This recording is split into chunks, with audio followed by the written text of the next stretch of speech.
मेरे प्यारे दोस्तों, आओ चले एक और नई दिलचस्प भरी सपनों की दुनिया में। आप लोगों को लगेगा आप भी उस दुनिया की सैर कर रहे हैं। अभी आप कहानी पे डूब जाएं उससे पहले चैनल को सब्सक्राइब कर दे। अगर आपको कहानी पसंद आए तो वीडियो को लाइक करें और प्यारा सा कमेंट करना ना भूले। धन्यवाद। नॉवल का नाम warlock of the magus world है। अध्याय 271 से 280। भौतिकीकरण। यह अपनी ताकत पुनः प्राप्त करने के लिए आत्माओं की कटाई कर रहा है ना? लेलिन को गार्गामेल की हरकतों के पीछे का उद्देश्य पता चल गया। ये गार्गामेल, जो स्पष्टतः मॉर्निंग स्टार मैगस रैंक से पीछे चला गया था, संभवतः अपनी पूर्व शक्ति को पुनः प्राप्त करने के लिए भारी मात्रा में मानव आत्माओं का संचयन कर रहा होगा। असंख्य तामसिक आत्माओं से मिलकर बने एक सामूहिक निकाय के रूप में गार्गामेल को अन्य मागी की तरह ध्यान के माध्यम से अपनी आध्यात्मिक शक्ति बढ़ाने की आवश्यकता नहीं थी। इसके लिए प्रतिशुद्धि आत्माओं को अवशोषित करना आवश्यक था। वे जितने अधिक भयभीत और व्यथित होंगे, उतनी ही तेजी से वह अपनी शक्ति पुनः प्राप्त कर सकेगा। और जब वह अपनी सारी आवश्यक आत्माएं एकत्र कर लेगा, तो गार्गामेल अपनी शक्ति पुनः प्राप्त कर लेगा। दक्षिणी तट के लिए यह एक आपदा थी। अपनी ताकत वापस पाने के लिए गार्गामेल को कम से कम 30 मिलियन मनुष्यों की आत्माओं को अवशोषित करना पड़ा। ये संख्या दक्षिणी तट की कुल जनसंख्या के 1/3 के बराबर थी। अंधकार और प्रकाश के पक्षधर मैगी निश्चित रूप से इससे सहमत नहीं होंगे। इसके अलावा कोई भी निश्चित रूप से नहीं कह सकता था कि अपनी ताकत वापस पाने के बाद गार्गामेल क्या करेगा। लेलिन ने उपहास किया, लेकिन इन सब का मुझसे क्या संबंध है? मैं ये सिरदर्द अंधेरे और प्रकाश मैगी गठबंधन के संबंधित अध्यक्षों पर छोड़ दूंगा। वह कोई संत नहीं था, न ही वह बोटेली परिवार के उन पागलों के समूह जैसा था जिन्होंने दुनिया के रक्षक की भूमिका निभाई थी। अपनी स्मरण शक्ति के कारण लेलिन उस छोटे शहर के रास्ते से बहुत परिचित था। वह उस स्थान की ओर चला गया जो कभी शहर का केंद्र हुआ करता था, जहां 2 मंजिला लकड़ी का मकान था। यह स्थान काफी दूरस्थ था और प्रवेश द्वार पर मकड़ी के जाले और धूल फैली हुई थी। इस कारण यह अत्यंत अस्थिर प्रतीत हो रहा था, मानो हल्की हवा चलने से यह घर उड़ जाएगा।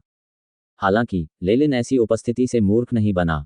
उसने अपनी उंगली उठाई, जिस पर प्रकाश की एक सफेद चमक आ गई।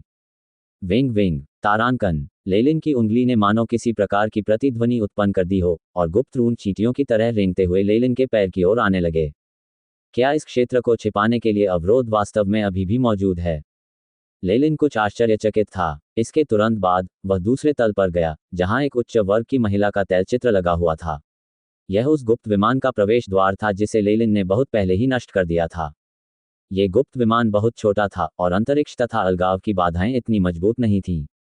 यदि उनमें अनंत नदी के मैदानों के गुप्त विमान में मौजूद लोगों के बराबर ताकत होती, तो गार्गामेल सबसे अधिक संभावना अभी भी यहां सीमित होता। लेलिन ने अपना दाहिना हाथ बढ़ाया और दीवार की खुरदरी, काली सतह को छुआ।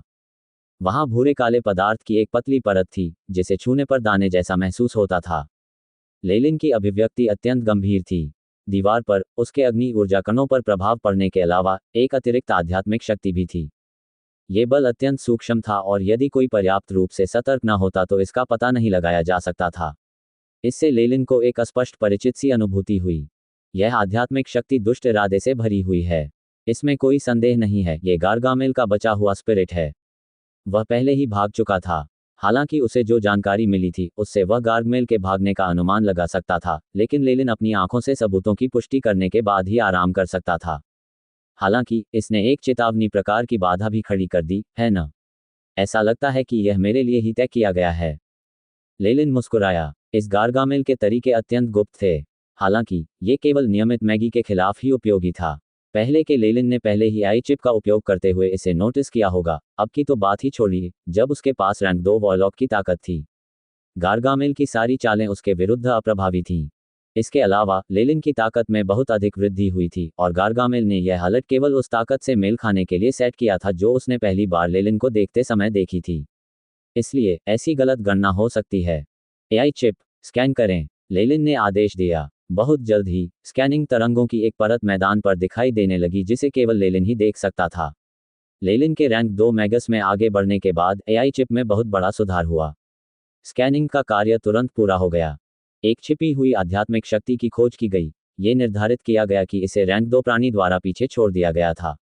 इस प्रकार को दूसरे रूप की एक प्राचीन आत्मा की बाधा के रूप में माना जाता है। विश्लेषण करते हुए एआई चिप की आवाज गूंजी। एआई चिप के डेटाबेस में चित्रों और सूचनाओं का विशाल संग्रह था।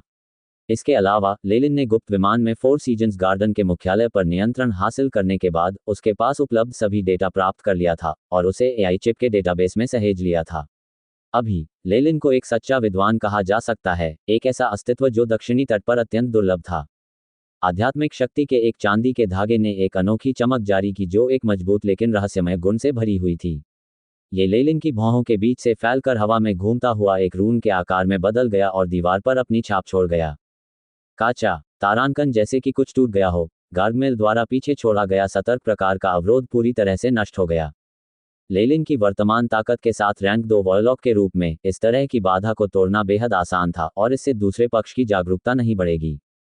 आध्यात्मिक शक्ति के भौतिकीकरण की शक्ति निश्चित रूप से साधारण नहीं है। लेलिन के होठों के कोने मुड़ गए जब उसने अपनी आध्यात्मिक शक्ति की दृढ़ता और शक्ति को महसूस किया। रैंक 2 मैगस निश्चित रूप से रैंक 1 मैगस की तुलना में उच्च क्षेत्र में पहुंच गया था।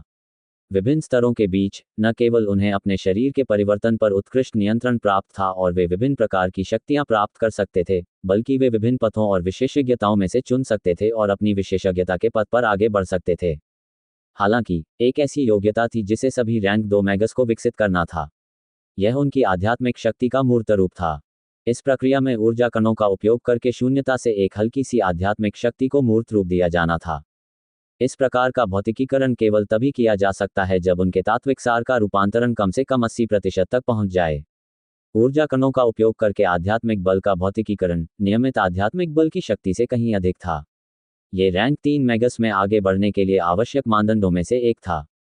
रैंक 3 मैगस तक पहुंचने के लिए न्यूनतम आध्यात्मिक बल की आवश्यकता होती है, तथा रैंक 2 मैगस के लिए भी एक निश्चित सीमा होती है जहां वे अपनी आध्यात्मिक शक्ति का भौतिकीकरण कर सकें। अभी लेलिन अपनी आध्यात्मिक शक्ति के भौतिकीकरण के शुरुआती बिंदु पर ही था, लेकिन उसने पहले ही ऐसी भौतिक आध्यात्मिक शक्ति का उपयोग करने के लाभों की खोज कर ली थी। आध्यात्मिक शक्ति वस्तुतः मंत्रों के लिए उत्प्रेरक थी। एक मंत्र मॉडल और रूपांतरण के उपयोग के माध्यम से शक्ति में वृद्धि के बाद यह आसपास के ऊर्जा कणों से ऊर्जा खींचेगा। अभी आध्यात्मिक शक्ति जो उत्प्रेरक के रूप में कार्य कर रही थी, मजबूत हो गई थी। चाहे कोई भी मंत्र डाला जाए, उसकी शक्ति बढ़ जाती थी। इसलिए रैंक 2 मैगस द्वारा डाले गए रैंक 1 मंत्र की शक्ति रैंक 1 मैगस द्वारा डाले गए मंत्र से कहीं अधिक होगी। सौभाग्य से मैंने गुप्त विमान के अलगाव पर काबू पाने की तैयारी कर ली थी। गार्गामेल की आध्यात्मिक शक्ति को निष्कासित करने के बाद लेलिन ने पहले से ही टूटे हुए प्रवेश द्वार को देखा और अपने स्थानिक थैली से विभिन्न वस्तुओं को निकालने से पहले आसपास के वातावरण का जायजा लिया। जबरन वसूली और लूटपाट की कई पिछली घटनाओं के माध्यम से लेलिन ने संसाधनों का एक विशाल भंडार इकट्ठा कर लिया था, जिसे देखकर रैंक 2 मैगस भी आश्चर्यचकित रह जाएगा। अतृप्त तथा थैली विभिन्न सामग्रियों से लगभग भर गई थी, इसलिए मंत्र गठन की स्थापना कोई समस्या नहीं थी। लेलिन की हरकतें बहुत तेज थीं और उसने थैली से कई अलग अलग रंग के रत्न और अन्य विचित्र वस्तुएं निकालीं और उन्हें फर्श पर रख दिया। उन्होंने फर्श पर एक त्रिकोणीय जादुई प्रतीक बनाने के लिए चांदी के पाउडर का भी इस्तेमाल किया। श्वा श्वा श्वा तारांकन लेलिन का दाहिना हाथ पंजे में बदल गया और आवश्यक आकृतियां बनाने के लिए मंत्र रचना में कई महत्वपूर्ण स्थानों को खोखला कर दिया गया। इसके तुरंत बाद उसने अपने बाएं हाथ से फर्श पर पड़े रत्नों और ऊर्जा रत्नों को कुचल दिया। कच प्रकाश की दीप्तिमान परतें धीरे धीरे रत्नों की ऊर्जा ग्रंथियों से बाहर फैल गईं और पानी की तरह उन्होंने धीरे धीरे संरचना की सीमाओं को भर दिया। ऐसा लग रहा था जैसे मंत्र रचना जीवित हो गई हो और वह प्रकाश की किरणें उत्सर्जित करते हुए कांपने लगी। मंत्र संरचना के ऊपर मध्य हवा में बड़ी मात्रा में दृश्य विकृति दिखाई देने लगी। लाल प्रकाश के छोटे छोटे कण इन विकृतियों के बीच टिमटिमाते हुए जुगनुओं की तरह प्रतीत हो रहे थे। अगला काम गुप्त विमान की स्थिति का पता लगाना है। लेलिन ने अपनी दोनों आंखें बंद कर लीं और उस समय की याद ताज़ा की जब वह आखिरी बार प्राचीन आत्मावध संप्रदाय के गुप्त विमान में था, हवा में विकृतियों के बीच इस परिचित आभा की खोज कर रहा था। प्रकाश के विभिन्न लाल धब्बे जो शून्य के कमजोर स्थान थे, टिमटिमा रहे थे। यदि लेलिन गलत विकल्प चुनता तो वह तुरंत अंतरिक्ष की अराजकता में खो जाता और टुकड़े टुकड़े हो जाता। इस समय एक गहरे रंग की लाल चमक दिखाई दी और इसमें आत्माओं की आभा थी जिससे लेलिन परिचित था। लेलिन ने गंभीरता से अपनी आंखें खोलीं और उसकी पुतलियों से एक चांदी जैसी रोशनी चमक उठी। ये यही है, मेम्फिस की तलवार। लेलिन ने अपना दाहिना हाथ उठाया और मुट्ठी बंद करके नीचे की ओर वार किया। चांदी की रोशनी की चमक में उसके हाथों में एक पारदर्शी तलवार दिखाई दी। पतली ब्लेड ने गहरे लाल प्रकाश की चमक पर सटीकता से वार किया। काचा तारांकन ये वार बिजली की तरह तेज था और बहुत जल्द ही गहरे लाल रंग की चमक फूट पड़ी जो एक काली सुरंग में बदल गई। बिना किसी हिचकिचाहट के लेलिन उसमें घुस गया। कुछ क्षण बाद अंधेरे से यात्रा करने के बाद लेलिन एक बार फिर प्राचीन आत्मावध संप्रदाय के गुप्त विमान में उभरा। वो लेलिन ने अपना माथा रगड़ते हुए कहा, अंतरिक्ष की अलगाव सुरंग को खोलना वास्तव में बहुत परेशानी भरा है। अंतरिक्ष की अव्यवस्था के बीच इसे ठीक से पहचान पाना बहुत कठिन है। बहुत जल्द ही उसने अपने आसपास के वातावरण का आकलन कर लिया। यह उस प्रवेश द्वार से बहुत दूर नहीं था जहां से वह पहले प्रवेश कर चुका था, और लेलिन को अभी भी इस जगह की कुछ यादें थीं। हालांकि पहले से जो बात अलग थी वह ये थी कि यहाँ के आसपास के वातावरण को 10 से अधिक तीव्रता वाले तूफान ने नुकसान पहुंचाया था। आसपास का माहौल अस्त व्यस्त था। गार्गमेल ने निश्चित रूप से यहाँ बहुत गुस्सा दिखाया है। मुझे आशा है कि टेलीपोर्टिंग मंत्र संरचना अभी भी ठीक है। लेलिन ने फर्श पर पैर मोड़कर बैठने से पहले सोचा। हिस्सस उसके शरीर के पीछे से एक विशाल काली धुंध फैल गई, जो लाल आंखों वाले कई छोटे काले सांपों में बदल गई। आगे बढ़ो, लेलिन फुसफुसाया। उनकी आज्ञा से असंख्य छोटे काले सांप आसपास घूमने लगे। जहां तक लेलिन का प्रश्न है, उसने अपनी आंखें बंद कर लीं और अपनी आध्यात्मिक शक्ति का उपयोग करके गुप्त विमान के अंदर की हर चीज को महसूस किया। चूंकि उनके पास उस गुप्त विमान का नक्शा था जिसे उन्होंने पहले ही रिकॉर्ड कर लिया था, इसलिए इस बार खोज करना बहुत आसान था। मरम्मत। इससे पहले सफेद हड्डियों के पहाड़ की चोटी पर जहां गार्गमेल को सील किया गया था, लेलिन ने एक नक्शा बनाया था। बाद में उसे पता चला कि यह प्राचीन आत्मावध संप्रदाय का मुख्य मानचित्र था और वहां से भागने में यह बहुत आवश्यक था। अब उसे उस क्षेत्र का अन्वेषण करना था और अपने पास मौजूद मानचित्र से उसका मिलान करना था। धीरे धीरे समय बीतता गया और गुप्त विमान की स्थिति लेलिन के सामने प्रस्तुत हो गई। आत्मा संहारक संप्रदाय का गुप्त विमान काफी हद तक नष्ट हो गया। न केवल सभी प्रकार की व्यवस्थाएं पूरी तरह से नष्ट हो गई थीं, बल्कि लेलिन को एक भी पूरी इमारत नहीं मिल सकी थी। ऐसा प्रतीत होता था कि जिस गार्गामेल को यहां सील किया गया था, वह शिकायतों से भरा हुआ होगा। सफेद हड्डियों का वह विशाल पहाड़ और प्रयोगशाला की सारी सामग्रियां गायब हो गईं। यहां तक कि जानकारी से भरी अलमारियां भी खाली थीं, और यह स्पष्ट था कि गार्गामेल ने क्षेत्र में लूटपाट की थी।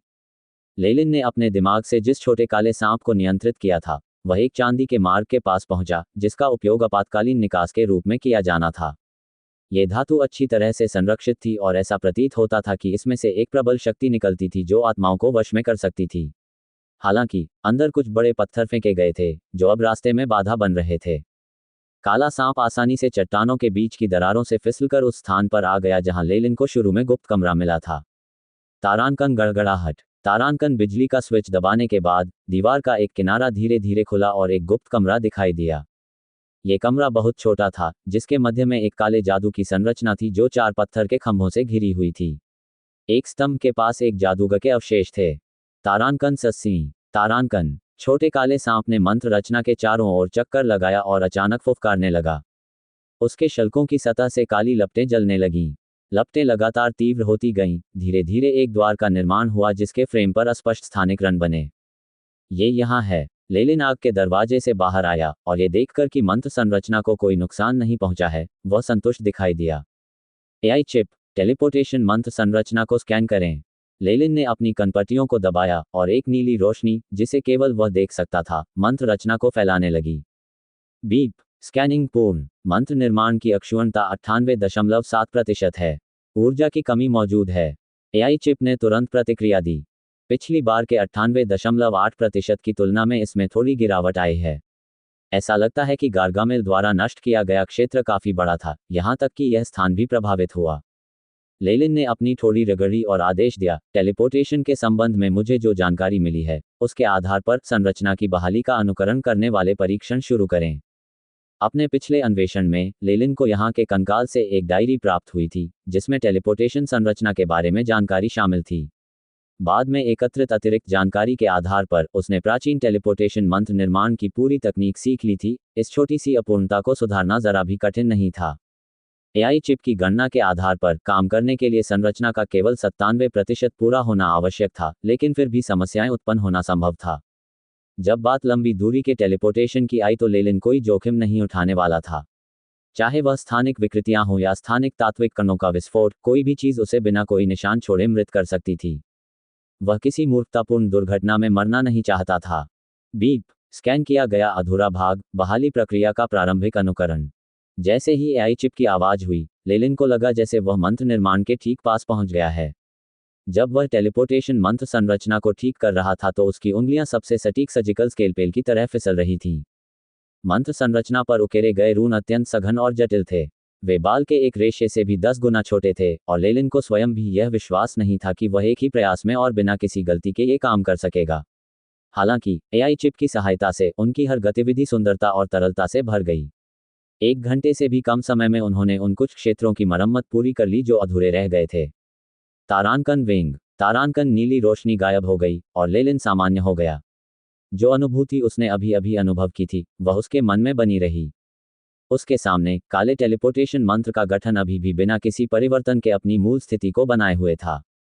एआई चिप के सिम्युलेटेड प्रयोग तेजी से जीवंत होते जा रहे हैं। लेलिन के हाथ चलते समय चमक रहे थे, उसकी उंगलियां तरह तरह के प्रतीक और हस्त मुद्राएं बना रही थीं। ये वे तकनीकें थीं जिनका उपयोग उन्होंने मंत्र निर्माण को सुधारने के दौरान किया था। सभी प्रकार के जटिल और गहन संकेत उसके हाथों से दोषरहित तरीके से बनाए गए थे, जैसे कि उनका अनगिनत बार अभ्यास किया गया हो। इस तरह की अनोखी भावना पहले से ही मांसपेशियों की स्मृति में डाल दी गई थी। सिमुलेशन में केवल एक बार उपयोग किए जाने के बावजूद संकेतों को इतनी धारा प्रवाह तरीके से बनाते हुए देखकर ऐसा लग रहा था जैसे लेलिन ने 1 दशक तक प्रशिक्षण लिया हो। उसके चेहरे पर विस्मय की झलक दिखाई दी। लेलिन ने तुरंत अन्य क्षेत्रों के बारे में सोचा जहां यह उपयोगी हो सकता था। उदाहरण के लिए, रैंक 2 मंत्र सीखना।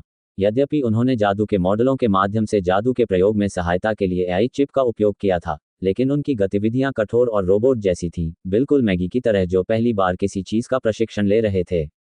लेकिन ये स्थिति अलग थी। यदि वह एआई चिप के सिमुलेशन का उपयोग करता तो उसके मंत्रों का हेरफेर एक बिल्कुल नए स्तर पर पहुंच जाता। हालांकि यह सिर्फ एक छोटा सा अनुकरण था, लेलिन को अब टेलीपोर्टेशन मंत्र निर्माण के बारे में गहन ज्ञान था। यद्यपि वह इसे स्थापित करने में सक्षम नहीं था, लेकिन साधारण रखरखाव में कोई समस्या नहीं थी। लेलिन मंत्र संरचना के किनारे पहुंचा। आपके टेलीपोर्टेशन मंत्र निर्माण के लिए धन्यवाद, लॉर्ड मैगस। वह सबसे पहले मैगस के कंकाल के पास गया और उसे प्रणाम किया। तभी एक बड़ा काला हाथ नीचे उतरा, अनगिनत शाखाएं फैलकर कंकाल को सहारा दे रही थीं। तारांकन धमाका। तारांकन हाथ से एक बड़ा गड्ढा खोदा गया और कंकाल को उसके भीतर रख दिया गया। मिट्टी और पत्थर गिरे और यह कब्र बन गई। यह इलाका बदसूरत है, इसलिए तुम्हें उचित तरीके से दफनाने का यही एकमात्र तरीका है। लेलिन ने आह भरी और फिर मंत्र गठन के सामने आ गया। नाज का हाथ, तीसरा गठन। लेलिन ने एक मंत्र पैटर्न बनाया और उसकी उंगलियों की नोक से चांदी के धागे निकले और मंत्र संरचना की सतह के साथ खुद को उलझा दिया। 2 घंटे बाद टेलीपोर्टेशन मंत्र संरचना अब पूरी तरह से अपनी मूल स्थिति में बहाल हो गई थी, मानो वह बिल्कुल नहीं हो। न केवल कुछ क्षतिग्रस्त भागों की मरम्मत की गई, बल्कि एआई चिप का उपयोग करके कुछ मूल रूनों में भी सुधार किया गया। लेलिन ने इस नए मंत्र निर्माण की सतह को देखा और उसकी सांस थोड़ी भारी हो गई। अगला सबसे महत्वपूर्ण चरण है, जो ये जांचना है कि क्या यह मंत्र संरचना कार्यात्मक है। उसकी कमर पर चमड़े की थैली स्वचालित रूप से खुल गई और एक काला क्रिस्टल उड़कर टेलीपोर्टेशन मंत्र संरचना में ऊर्जा खांचे में गिर गया। इस क्रिस्टल के भीतर शुद्ध अंधकार था तथा कुछ पारदर्शी, विकृत लपटें भी जल रही थीं। यह उन जादुई क्रिस्टलों का सार था जिन्हें उसने शुद्ध किया था। भस्म हुए कार्डों की कुल संख्या 1000 से अधिक थी, जिसका अर्थ था कि उनका मूल्य 10 मिलियन से अधिक जादुई क्रिस्टल था। यद्यपि प्राचीन टेलीपोर्टेशन मंत्र विद्या से मैगस को बहुत दूर भेजा जा सकता था, लेकिन ऐसा करने के लिए आवश्यक ऊर्जा भी बहुत अधिक थी। यदि लेलिन को लूटपाट में हाल ही में सफलता नहीं मिली होती, तो इतनी मात्रा में जादुई क्रिस्टल इकट्ठा करना मुश्किल होता। तारांकन गड़गड़ाहट। तारांकन जादुई क्रिस्टल का सार खांचे में जमा होने के बाद मंत्र निर्माण गड़गड़ाहट शुरू हो गया। रहस्यमय जादुई रून चमकने लगे और चमकदार किरणों ने मंत्र संरचना के हर कोने को रोशन कर दिया। काचा काचा काचा काचा। तारांकन। जादुई क्रिस्टल से शुद्ध ऊर्जा के धागे मंत्र संरचना से निकाले गए और प्राचीन मंत्र संरचना में डाल दिए गए। चारों पत्थर के स्तंभों के नीचे से प्रकाश के छल्ले निकले और स्तंभों के शीर्ष तक फैल गए, जब तक कि शीर्ष अचानक फट नहीं गया और एक छेद दिखाई देने लगा। स्तंभों के मध्य से प्रखर प्रकाश निकला और 4 अलग अलग रंगों के प्रकाश पुंजों का निर्माण हुआ, जो स्तंभों के शीर्ष पर मंडरा रहे थे। मिट्टी के भूरे, आग जैसे लाल, स्वर्गीय हरे और नीले रंग की रोशनी की गेंदें चुपचाप हवा में दिखाई देने लगीं। ओह, ये शक्ति! प्रकाश की इन 4 गेंदों के भीतर लेलिन ऊर्जा कणों की परिचित हवा को महसूस कर सकता था। ये हैं पृथ्वी, अग्नि, वायु और जल। लेलिन चकित रह गया और उसने तुरंत ही प्रकाश की इन गेंदों की प्रकृति को पहचान लिया। उसने अपनी ठोड़ी को छुआ और गहराई से सोचा। कुछ प्राचीन विचारधाराओं में एक समय यह अवधारणा प्रचलित थी कि पृथ्वी, अग्नि, वायु और जल मिलकर संसार की नींव रखते हैं। ऐसा प्रतीत होता है कि आत्महत्या संप्रदाय भी ऐसा ही विचार रखता था। सक्रिय करें, लेलिन ने ऊंची आवाज में कहा, एक ऐसी भाषा का प्रयोग करते हुए जो उसने पहले कभी नहीं बोली थी, जो एक रहस्यमय और प्राचीन आभा से भरी थी। ये ट्यूरियन भाषा थी जिसका प्रयोग आत्महत्या संप्रदाय द्वारा किया जाता था। एआई चिप के साथ इस संबंध में जानकारी रिकॉर्ड करने के बाद लेलिन ने आसानी से इस भाषा को सीख लिया था। Wing wing, तारांकन। 4 ऊर्जा गेंदें लगातार उतार चढ़ाव कर रही थीं, और गेंदों से अलग अलग रंग की किरणें निकल रही थीं, जो टेलीपोर्टेशन मंत्र संरचना के हृदय के ऊपर एकत्रित हो रही थीं। काचा, तारांकन। मानो अंतरिक्ष का ढांचा 2 भागों में विभाजित हो गया हो, और मानो बिजली गिर गई हो, लेलिन के सामने विशाल स्थानिक विकृतियां प्रकट हुईं और एक गहराईहीन छेद बन गया। अब टेलीपोर्टेशन काम कर रहा है। लेलिन तुरंत एक बैकअप योजना लेकर आया। इससे कोई फर्क नहीं पड़ता कि उसे इस टेलीपोर्टेशन मंत्र की आवश्यकता होगी या नहीं। यदि कभी उसे इसकी आवश्यकता हुई तो यह उसके लिए बचने का रास्ता होगा। क्या मुझे वहां जाना चाहिए? उसके मन में एक आकर्षक विचार आया, लेकिन उसने निर्दयतापूर्वक उसे दबा दिया। उनके अनुमानों और अंतरिक्ष के संबंध में एआई चिप के आकलन के आधार पर इस तरह के मंत्र निर्माणों में जादुई क्रिस्टल से बहुत अधिक ऊर्जा की खपत नहीं होती, लेकिन जिस क्षण एक वास्तविक और जीवित विषय गुजरता है, आवश्यक ऊर्जा जादुई क्रिस्टल के सार में सभी शक्ति को निकालने और उपभोग करने के लिए पर्याप्त होगी। लेलिन अभी भी टेलीपोर्टेशन संरचना के दूसरे छोर पर स्थिति के बारे में स्पष्ट नहीं था, और स्वाभाविक रूप से वह इतना जोखिम भरा जोखिम नहीं उठा सकता था। इसके अलावा, यात्रा से प्राप्त जादुई क्रिस्टल के सेवन से लेलिन का दिल टूटना तय था। दूसरे छोर पर टेलीपोर्टेशन मंत्र संरचना को देखे बिना लेलिन ये बताने में असमर्थ था कि क्या वह सुरक्षित रूप से वापस आ सकता है या नहीं। यदि यह एक तरफा यात्रा हो तो क्या होगा? आध्यात्मिक शक्ति इसमें प्रवेश नहीं कर सकती, तथा पता लगाने वाले मंत्र बेकार हैं। कोई दूसरा रास्ता तो होना ही चाहिए। ब्रैम्बल्स आयरन दरवाजा। इसके बाद लेलिन ने सुरंग के दूसरे छोर पर स्थिति की जांच करने के लिए कुछ अलग अलग तरीकों का इस्तेमाल किया, लेकिन उनमें से कोई भी काम नहीं आया। उसकी आध्यात्मिक शक्ति अभी भी अंतरिक्ष में देखने में सक्षम नहीं थी, और मैगस का प्रत्येक पता लगाने वाला मंत्र सीधे आध्यात्मिक शक्तियों से जुड़ा हुआ था, इसलिए उसकी सभी योजनाएं काम नहीं कर रही थीं। सुरंग पर एक आखिरी बार गहराई से नजर डालने के बाद लेलिन बेहद अनिच्छुक था, क्योंकि उसने मैगस के गठन को निष्क्रिय कर दिया था। काचा, तारांकन। जादुई संरचना के खांचे में जादुई पत्थर का क्रिस्टल स्वचालित रूप से उड़कर लेलिन के हाथ में आ गया, और उससे निकलने वाली विभिन्न प्रकाश किरणें थोड़ी मंद हो गईं। इसकी 10% बिजली खपत हो गई। लेलिन को थोड़ा सा झटका लगा जब उसने जादुई पत्थर के क्रिस्टल की शक्ति में कमी महसूस की। ये कुछ ही क्षणों में 10 लाख जादुई पत्थरों का उपयोग करने जैसा था। इसके अलावा लेलिन ने किसी जीवित प्राणी को इसके माध्यम से नहीं भेजा, और केवल अपनी आध्यात्मिक शक्ति का उपयोग करके इसकी जांच की। अन्यथा जादुई पत्थर का क्रिस्टल तुरंत समाप्त हो गया होता। इस मामले में मुझे किसी कठपुतली या आत्मा दास जैसी किसी चीज का उपयोग करना होगा जो अपने आप चल सके, ताकि वह वापस बुलाए जाने से पहले जांच करने के लिए अंदर जा सके। लेलिन ने अपना निचला जबड़ा रगड़ा।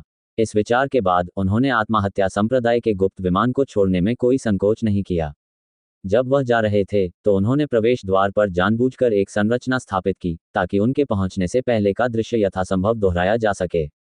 हालांकि वह विभिन्न संकेतों से ये देख सकता था कि गार्गामेल आंतरिक आपातकालीन मार्ग को तोड़ने में सक्षम नहीं होगा, लेलिन जोखिम नहीं लेना चाहता था। एआई चिप की सावधानीपूर्वक गणना की मदद से भले ही गार्गामेल व्यक्तिगत रूप से यहां आए, वह कुछ भी खोज नहीं पाएगा। इसका मतलब यह था कि उनकी व्यक्तिगत सुरक्षा काफी बढ़ गई थी। संरचना तैयार करने के बाद लेलिन वहां से चला गया। दक्षिणी तट के पश्चिमी भाग में स्थित ब्रैम्बल्स आयरन डोर एक बड़े पैमाने का मैगस बाजार था। इस स्थान का ये नाम इसलिए पड़ा क्योंकि यहाँ पास में एक विशाल लोहे का दरवाजा था जो पूरी तरह से कांटों और झाड़ियों से ढका हुआ था। इसके पीछे एक मध्यम आकार का मैगस का गुप्त विमान था। दक्षिणी तट पर गुप्त विमानों को अधिकांशतः विभिन्न बड़े मैगी संगठनों द्वारा नियंत्रित किया जाता था, तथा इस विशेष संसाधन गुप्त विमान को घुमंतु मैगी गठबंधन आयरन क्राउन द्वारा नियंत्रित किया जा रहा था। चून के अंधेरे और प्रकाश के जादूगरों ने उन दोनों को खुले तौर पर और गुप्त रूप से दबा दिया था, और अनगिनत दमन का अनुभव करने के बाद कई भटकते जादूगरों ने, जो कि तटस्थ बैठे थे, अंततः प्रमुख गठबंधनों के खिलाफ विद्रोह करने का फैसला किया था। ये लौह मुकुट एक शक्ति थी जो भटकते हुए मैगी से बनी थी। इस स्थान पर असंख्य भटकते हुए मागी एक साथ इकट्ठे हुए। उन्होंने आसपास के क्षेत्रों पर नियंत्रण कर लिया, तथा एक मध्यम आकार के गुप्त विमान को भी नियंत्रित किया। यद्यपि मध्यम आकार के गुप्त विमान की तुलना 4 सीजन्स गार्डन के बड़े आकार के गुप्त विमान से नहीं की जा सकती थी, फिर भी यह अत्यंत दुर्लभ और कीमती था। आयरन क्राउन का अस्तित्व अंधेरे में एक मशाल की तरह था। इसने दक्षिणी तट के विभिन्न देशों से विभिन्न घुमंतू मैगी और अनुयायियों को आकर्षित किया और लगातार विस्तार किया। हालांकि ये केवल यहीं तक था। चूंकि यह एक मैगी गठबंधन था और प्रबंधन और अनुबंध समझौतों को नियंत्रित करता था, इसलिए आयरन क्राउन हमेशा शक्तिशाली मैगी गठबंधनों की तुलना में कमजोर रहा था। जब वह बाहरी दुनिया से संबंध रखता था तो हमेशा तटस्थ रुख अपनाता था। इसके अलावा हाल ही में यह इतना विकसित हुआ है कि अबिसल बोन फॉरेस्ट अकादमी से थोड़ा ही अधिक मजबूत हो गया है। इसके अलावा डार्क मैगी संगठन एबिसल बोन फॉरेस्ट को केवल मध्य स्तरीय शक्ति के रूप में स्थान दिया गया था। ये भी अज्ञात था कि अंधकार और प्रकाश वाले मैगी संगठनों के उच्च अधिकारी क्या सोच रहे थे। शायद वे उस जमीन के टुकड़े को साझा करने के लिए कोई भूखंड बनाने में दिलचस्पी नहीं रखते थे और उन्होंने आयरन क्राउन को अस्तित्व में बने रहने दिया। ये स्थान सभी मैगी के लिए एक विशाल बाजार में बदल गया था। चूंकि घुमंतू मैगी ने तटस्थ रुख अपनाया था, इसलिए ये दक्षिणी तट का अपूरणीय मुक्त बाजार बन गया था। इससे कोई फर्क नहीं पड़ता कि वह डार्क मैगस था या लाइट मैगस, गैर संबद्ध मैगस था या गठबंधन से था, सभी मैगी को इस स्थान पर मुफ्त प्रवेश था। चूंकि आयरन क्राउन इस क्षेत्र पर नजर रखता था, इसलिए सुरक्षा को बहुत अच्छा कहा जा सकता है क्योंकि यहाँ कोई भयानक घटना नहीं घटी, जिसके परिणामस्वरूप तेजी से एक अच्छी प्रतिष्ठा का निर्माण हुआ। लेलिन पहाड़ की चोटी पर चढ़ गया और प्रसन्नता से अपने स्थान से कुछ ही दूरी पर समतल मैदान में एकत्रित हो रहे असुरक्षित शहर को देखने लगा। क्या ये ब्रैम्बल्स आयरन डोर है? इसका पैमाना लगभग नाइटलेस सिटी के बराबर है। उन्होंने अपनी ऊंचाई का लाभ उठाया और क्षेत्र का सर्वेक्षण किया। वह समतल शिखरों और एक साथ एकत्रित विशाल बुनियादी ढांचे को देख सकता था। ऐसा लग रहा था जैसे यह एक मकड़ी का जाल है जो असंख्य रास्तों से बाहर की ओर फैल रहा है। इसके अलावा जिस बात ने उसे सबसे अधिक आश्चर्यचकित किया वह यह था कि एकत्रित हुए शहर में अप्रत्याशित रूप से कोई किलेबंद दीवारें या पहरेदार नहीं थे। लेलिन ने विभिन्न मैगी को विभिन्न परिवहन उपकरणों के साथ घूमते हुए देखा, क्योंकि वे एकत्रित शहर में सभी दिशाओं में आगे बढ़ रहे थे। लेलिन ने इस तरह का माहौल तब महसूस नहीं किया था जब वह नाइटलेस सिटी में था। जब आयरन क्राउन की स्थापना पहली बार हुई थी, तो इसका जन्म रक्त और ज्वाला से हुआ था। प्रारंभ में 13 भटकते मैगी ने इस जगह को चलाने के लिए और भटकते मैगी के रहने के लिए एक जगह को सक्षम करने के लिए अपने हाथों को अंधेरे और प्रकाश मैगी के खून से रंगा था। लेलिन ने ब्रैम्बल्स आयरन डोर की ओर जाने से पहले अपनी टोपी पहनते हुए आह भरी। इस सभानगर की विशेषता ये थी कि इसमें कोई स्पष्ट सीमा नहीं थी। ब्रैम्बल आयरन डोर की परिधि में प्रवेश करने के बाद लेलिन ने सड़क के किनारे विभिन्न प्रकार की दुकानें देखीं। ये दुकानें घुमक्कड़ मैगी द्वारा स्थापित की गई थीं। लेलिन अनुचरों, जादूगरों और यहाँ तक कि मनुष्यों को भी देख सकता था जो स्टॉलों की मरम्मत कर रहे थे। ऐसा लगता है कि यह स्थान नाइटलेस सिटी से कमतर नहीं है। मुझे आश्चर्य है कि क्या मुझे यहाँ वो सामग्री मिल पाएगी जिसकी मुझे आवश्यकता है। लेलिन ने मन ही मन सोचा कि यहाँ आने का उसका उद्देश्य जानकारी इकट्ठा करना, उन सामग्रियों को फिर से भरना था जिनका वह अक्सर उपयोग करता था, और अपनी किस्मत का परीक्षण करना था कि क्या वह कोई पता लगाने वाले मंत्र मॉडल ढूंढ पाएगा। यदि उन्हें प्राप्त करना वास्तव में संभव नहीं होता, तो वह विमान का अन्वेषण करने के लिए कुछ कठपुतलियों या आत्मिक दासों को खरीद लेता। लेलिन बिना किसी लक्ष्य के चल रहा था, लेकिन अचानक उसकी निगाहें एकाग्र हो गईं। मुख्य सड़क के किनारे मागी लोगों का एक समूह इकट्ठा हुआ और ऐसा लग रहा था कि वे किसी सार्वजनिक सूचना को देख रहे थे। विभिन्न छवियों और शब्दों को एक विशाल काली दीवार पर चमकाया गया था, ताकि कुछ 100 मीटर दूर से भी मैगी उसे देख सकें। ये शब्द रक्त के रंग के थे और इन पर बड़े बड़े अक्षरों में वांटेड लिस्ट लिखा हुआ था। शब्दों के नीचे मैगी की तस्वीर, उनके खतरे के स्तर और इनाम का उल्लेख किया गया था। लेलिन ने इसे पहले भी नाइटलेस सिटी में देखा था, लेकिन यहाँ वह वांछित सूची में सबसे ऊपर था और उसे अविश्वसनीय रूप से खतरनाक बताया गया था। इस समय तक उनके जीवन की वीरतापूर्ण उपलब्धियां दर्ज की गईं, जिनमें यह तथ्य भी शामिल है कि उन्होंने 2 महान रैंक 2 मैगी को मार डाला था। लेलिन को इस बात पर आश्चर्य हुआ कि वर्तमान में वांछित सूची में उसकी तस्वीर का स्थान बदल गया था, क्योंकि उसकी जगह एक अपरिचित मैगस ने ले ली थी। ऐसा लगता है कि जिस अवधि में मैं गायब हुआ, उस दौरान दक्षिणी तट पर कुछ बड़ी घटनाएं घटीं। लेलिन थोड़ा उत्सुक था, इसलिए वह दिखाए जा रहे शब्दों को देखने के लिए आगे बढ़ा। दक्षिणी तट पर वांछित लोगों में से अधिकांश वे लोग थे जो आत्माओं को इकट्ठा करते थे, जैसे कि एक काला मैगस जो शहरों की हत्या और देशों को नष्ट करने जैसे अपराध करता था। यदि रैंक 2 मैगस बोर्ड में शामिल हो गया तो यह निश्चित रूप से बहुत बड़ी खबर होगी। रैंक 2 मैगस को एक बड़े शख्स के रूप में गिना जाएगा जो दक्षिणी तट पर एक क्षेत्र की देखरेख करता है। पिछले कुछ 100 वर्षों में ऐसे किसी व्यक्ति के वांछित होने की कोई खबर नहीं थी।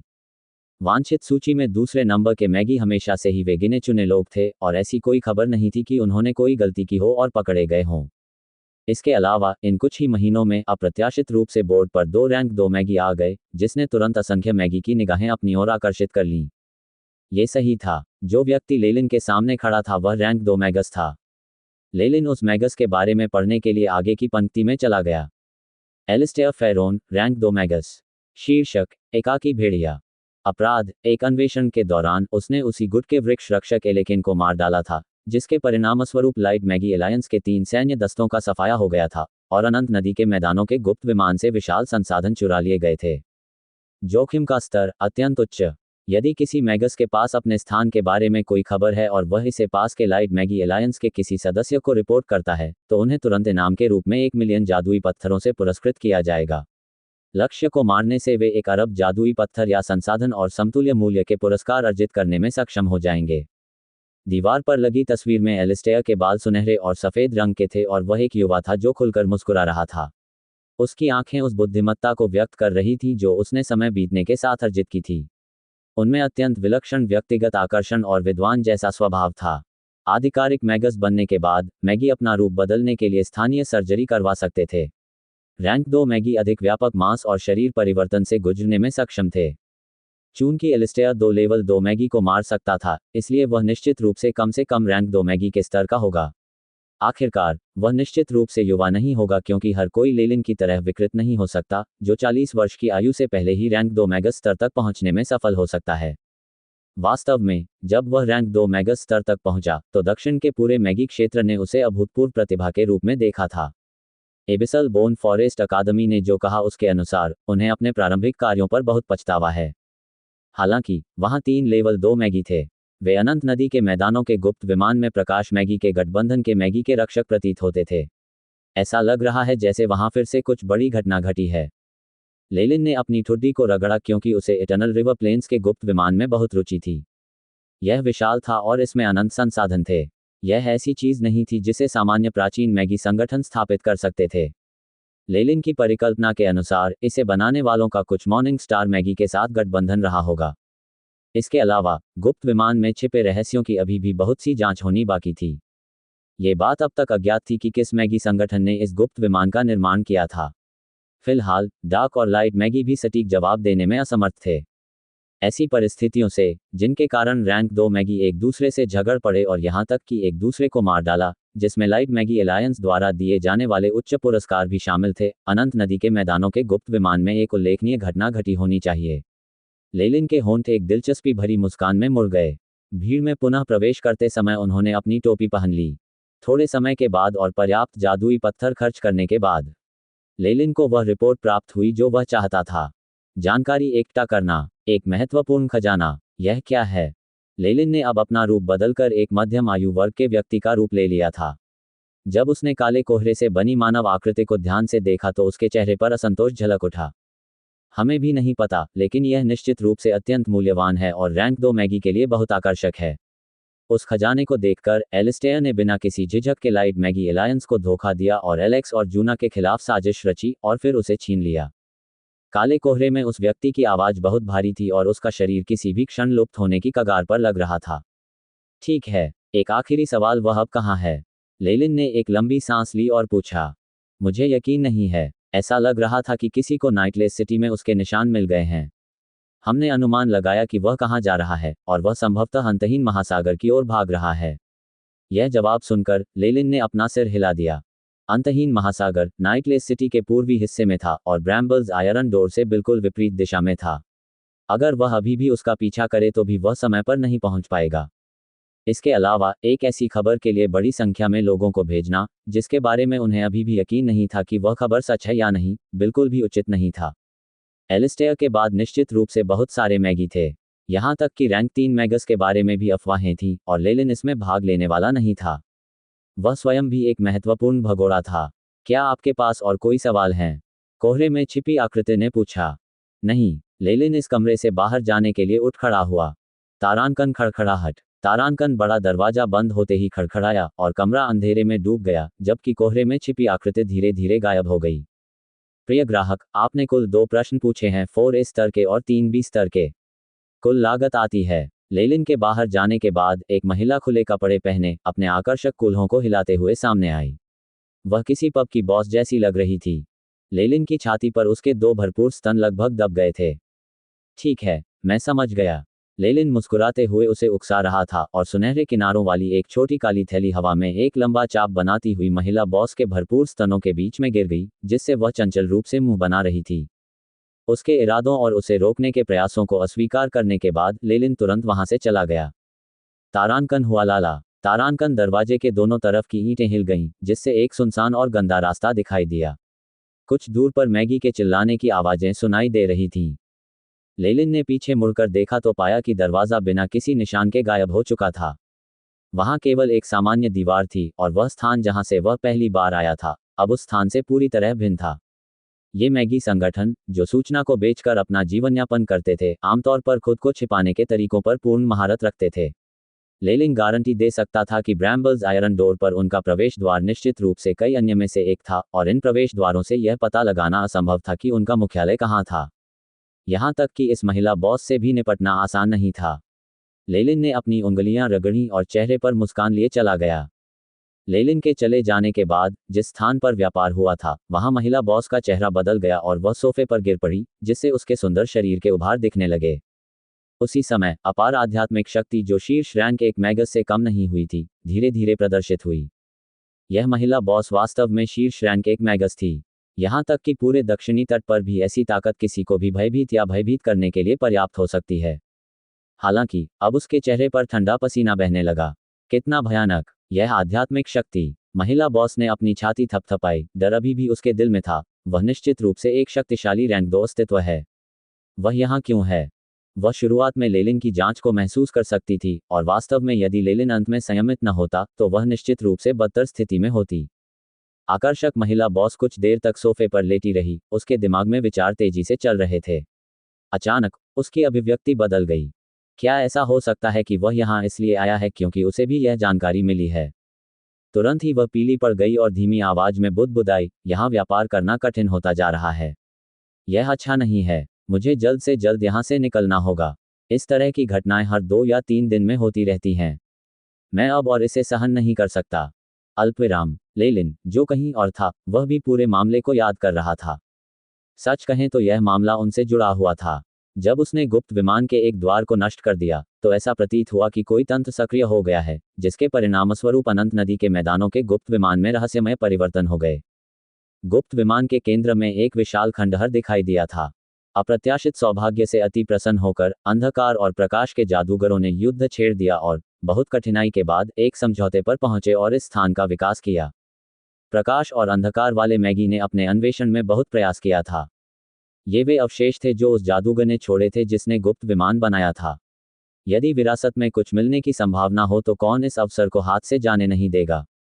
प्रकाश और अंधकार वाले मैगी ने तुरंत अपने कुलीन लोगों को भेजा और कम से कम रैंक 2 वाले मैगी के नेतृत्व में टीमों ने प्रवेश किया और खंडहरों की खोज की। इस अन्वेषण में एलिस्टेयर, एलेक्स और जूना की 3 टीमों ने एक साथ काम किया और कुछ कठिनाइयों पर काबू पाया। ऐसा लग रहा था जैसे उन्होंने कोई अविश्वसनीय वस्तु प्राप्त कर ली हो। ये खजाना रैंक 2 मैगी के लिए एक अद्भुत वस्तु थी। एलिस्टेयर ने इस वस्तु के लिए अपने साथियों को धोखा देने का निर्णय लिया था, और एलेक्स और जूना से छुपकर निपटने के बाद वह खजाना लूटकर भाग गया था। ये समाचार मिलते ही डार्क मैगी ने तुरंत हमला कर दिया, और इसका लाइट मैगी पर गंभीर असर पड़ा। न केवल 2 रैंक 2 मैगी मारे गए, बल्कि खंडहर के बाहर के क्षेत्र की रक्षा करने वाली सेना पर भी हमला किया गया। कम से कम 3 कोर को व्यवस्थित तरीके से नष्ट कर दिया गया था। उस घटना के बाद से ही दक्षिणी तट पर डार्क और लाइट मैगी के बीच तनावपूर्ण स्थिति बनी हुई है। यद्यपि पहले प्रकाश मागी का पलड़ा भारी था, लेकिन ऐसा नहीं था कि अंधकार मागी पूरी तरह से शक्तिहीन थे। उनकी ताकत में अंतर बहुत बड़ा नहीं था। अब कुछ ही महीनों के अंतराल में एलिस्टेयर सहित लाइट मैगी एलायंस ने कुल 4 रैंक 2 मैगी खो दिए थे। इसका निश्चित रूप से दोनों गुटों के बीच शक्ति के अनुपात पर प्रभाव पड़ा। यद्यपि उनके रैंक 3 मैगी, जो कि उनके पास सबसे शक्तिशाली थे, के मामले में कोई नुकसान नहीं हुआ था, फिर भी डार्क मैगी बेचैन होने लगे थे। बेशक इसका लेलिन से कोई लेना देना नहीं था। वह मुख्यतः उस रहस्यमय खजाने की ओर आकर्षित था। ऐसा क्या हो सकता है जिसके कारण रैंक 2 का मैगस अपने गुट के साथ विश्वासघात कर सकता है और अपने साथियों के विरुद्ध षड्यंत्र भी रच सकता है? लेलिन की आंखों में लाली के निशान दिखाई दिए, और ऐसा लगा जैसे अंदर से कोई आवाज चिल्ला रही हो, छीन लो, छीन लो इसे, खजाना छीन लो। एक इच्छा जिसे वह अपनी हड्डियों के अंदर गहराई से महसूस कर सकता था, लेलिन की इंद्रियों पर आक्रमण कर रही थी। वह अजीब है, मैं इतना तर्कहीन कब हो गया। लेलिन की अभिव्यक्ति बदल गई और उसने गंभीरता से अपनी कलाई पर लगे क्रिस्टल को देखा। उसकी कलाई पर लगा क्रिस्टल इस समय लाल किरणों का एक चक्र उत्सर्जित कर रहा था, जिससे ताज़ा खून टपकने वाला था। स्थिति बदतर होती जा रही है। उसकी आंखों में एक भव्य भाव चमक उठा और उसने कुप्पी खोली और उसमें से पानी पीने लगा। तारांकन गल्प गल्प। तारांकन, बड़ी मात्रा में तरल पदार्थ जिसका स्वाद औषधीय था, उसके गले से नीचे चला गया और लेलिन की अभिव्यक्ति शांत हो गई। जैसे जैसे समय बीतता गया, क्रिस्टल से आने वाली किरणें मंद पड़ गईं और वह पारदर्शी, रंगहीन क्रिस्टल में बदल गया। ये धीरे धीरे गंभीर होता जा रहा है। लेलिन ने क्रिस्टल रख लिया और उसके चेहरे पर एक गंभीर भाव प्रकट हुआ। अपने द्वारा तैयार की गई औषधि को पीने के बाद लेलिन महसूस कर सकता था कि उसकी आत्मा शांत हो रही है और पहले वाली उत्तेजना गायब हो रही है। एक जादूगर होने के प्रभावों से निपटना वास्तव में कष्टकारी है। लेलिन ने अपनी भौहें सिकोड़ लीं। जब उसके हृदय को इस तरह से परिवर्तित कर दिया गया कि वह पूरी तरह से विशालकाय कैमोइन सर्प की रक्तरेखा के साथ जुड़ गया, तो लेलिन महसूस कर सकता था कि रक्तरेखा के कारण तीव्र भावनाएं, जिन्हें उसने शांति की इस औषधि से दबा दिया था, अब बेचैनी से हिलने लगी थीं। रैंक 2 वॉरलॉक बनने के बाद ये स्थिति लगातार गंभीर होती गई। अब लेलिन के पास अपनी कलाई पर एक पूर्व चेतावनी मंत्र लिखने के अलावा कोई विकल्प नहीं था। ये रंगहीन क्रिस्टल एक वार था जिसे लेलिन ने स्थापित किया था। जैसे ही रक्त प्रेरित भावनाएं उसकी तर्कशक्ति को प्रभावित करने लगती, क्रिस्टल तुरंत रक्त लाल किरणें उत्सर्जित करने लगता। यह मुद्दा जितना गंभीर होगा, क्रिस्टल की सतह पर लाल किरणें उतनी ही अधिक भेदक होंगी। लेलिन के पास अब शांति की औषधि तैयार करने और उसे अपने पास रखने के अलावा कोई विकल्प नहीं था। कभी कभी वह उसे पी लेता था ताकि भावनाओं का उसके मन पर असर न हो। आखिरकार इतनी दूर तक पहुंचने के लिए एआई चिप एक महत्वपूर्ण कारक था, दूसरा एक स्पष्ट दिमाग था। यदि वह ये कारक खो देता है, तो चाहे वह कितना भी शक्तिशाली क्यों न हो जाए, ये केवल एक त्रासदी होगी। प्राचीन काल में जादूगरों के ये भावनात्मक मुद्दे निश्चित रूप से जटिलताएं थीं। यद्यपि महान जादूगर सेरेहोम ने शांति की यह औषधि बनाई थी, लेकिन ये केवल लक्षणों का उपचार कर सकती है, मूल कारण का नहीं। मुझे ऐसा रास्ता ढूंढना होगा जिससे मैं इससे स्थायी रूप से निपट सकूं। लेलिन गंभीर लग रहा था। जहां तक एलिस्टेयर का सवाल है, इस बारे में सोचना मेरे लिए उचित नहीं है। इसके अलावा वह बहुत दूर है। स्पष्ट दिमाग पाने के बाद लेलिन ने अपनी ठोड़ी को छुआ। बेशक, अगर वह इतना अंधा है कि मुझे नाराज कर सकता है, तो यह एक अलग मामला है। ये सोचने के बाद लेलिन ने एक बार फिर अपना हुड पहना और इस सुनसान गली से बाहर चला गया। अल्पविराम। कुछ घंटों बाद लेलिन एक बड़ी इमारत से बाहर निकला जिसे सोने और चांदी का उपयोग करके बनाया गया था। उसके चेहरे पर एक असहाय भाव था। उसके पीछे एक जादूगर, जो मालिक लग रहा था, उसे जाते हुए देख रहा था। उसके चेहरे पर क्षमाप्रार्थी भाव था। ये ब्रैम्बल्स आयरन डोर के शीर्ष 3 वाणिज्य केंद्रों में से एक था और लेलिन ने अभी अभी कुछ सामान खरीदा था। यह अफसोस की बात थी कि कुछ अक्सर इस्तेमाल की जाने वाली सामग्रियों को फिर से भरने के अलावा लंबी दूरी का पता लगाने वाले मंत्र का कोई उल्लेख नहीं था जिसे लेलिन प्राप्त करने की उम्मीद कर रहा था। क्या उनके वॉरलॉक वंश की विकृत भावनाओं को हल करने की कोई विधि है? लेलिन ने इसके बारे में पूछने की भी जहमत नहीं उठाई। लेलिन को अचानक लगा जैसे ये भाग्य था।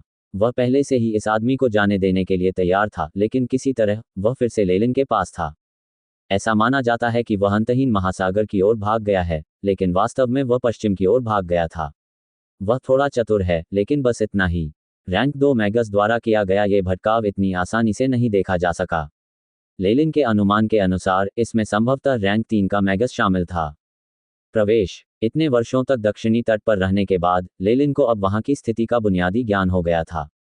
भौगोलिक दृष्टि से यद्यपि दक्षिणी तट को तट कहा जाता था, लेकिन यह एक विशाल महाद्वीप था जिसमें पर्वत श्रृंखलाएं, दलदल, मैदान, बर्फीले क्षेत्र और सभी प्रकार की स्थलाकृतियां शामिल थीं।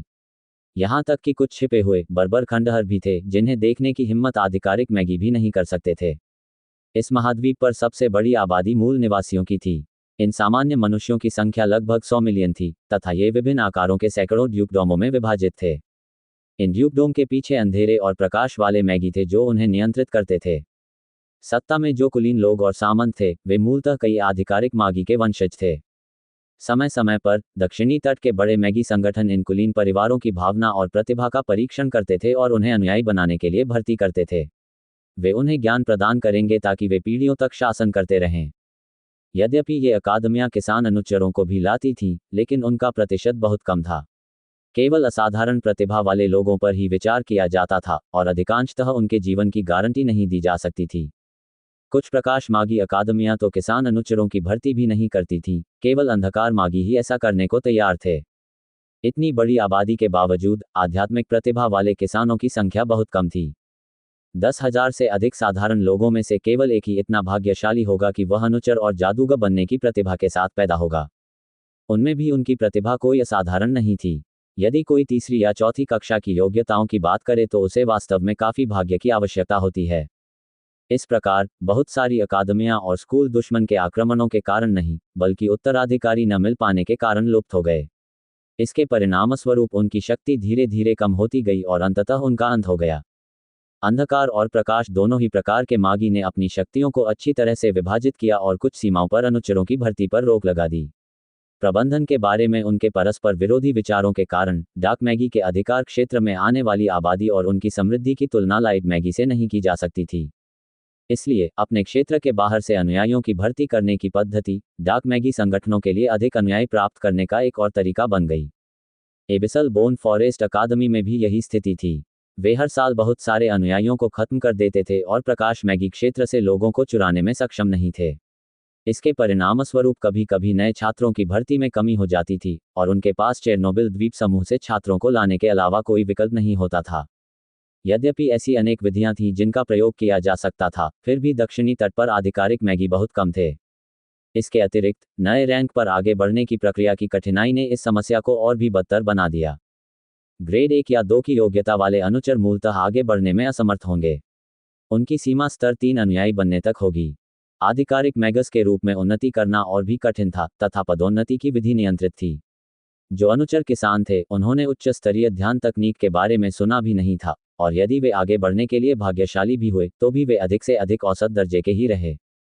रैंक 2 मैगी और भी दुर्लभ थे। पूरे दक्षिणी तट पर इनकी संख्या केवल 100 से भी कम थी।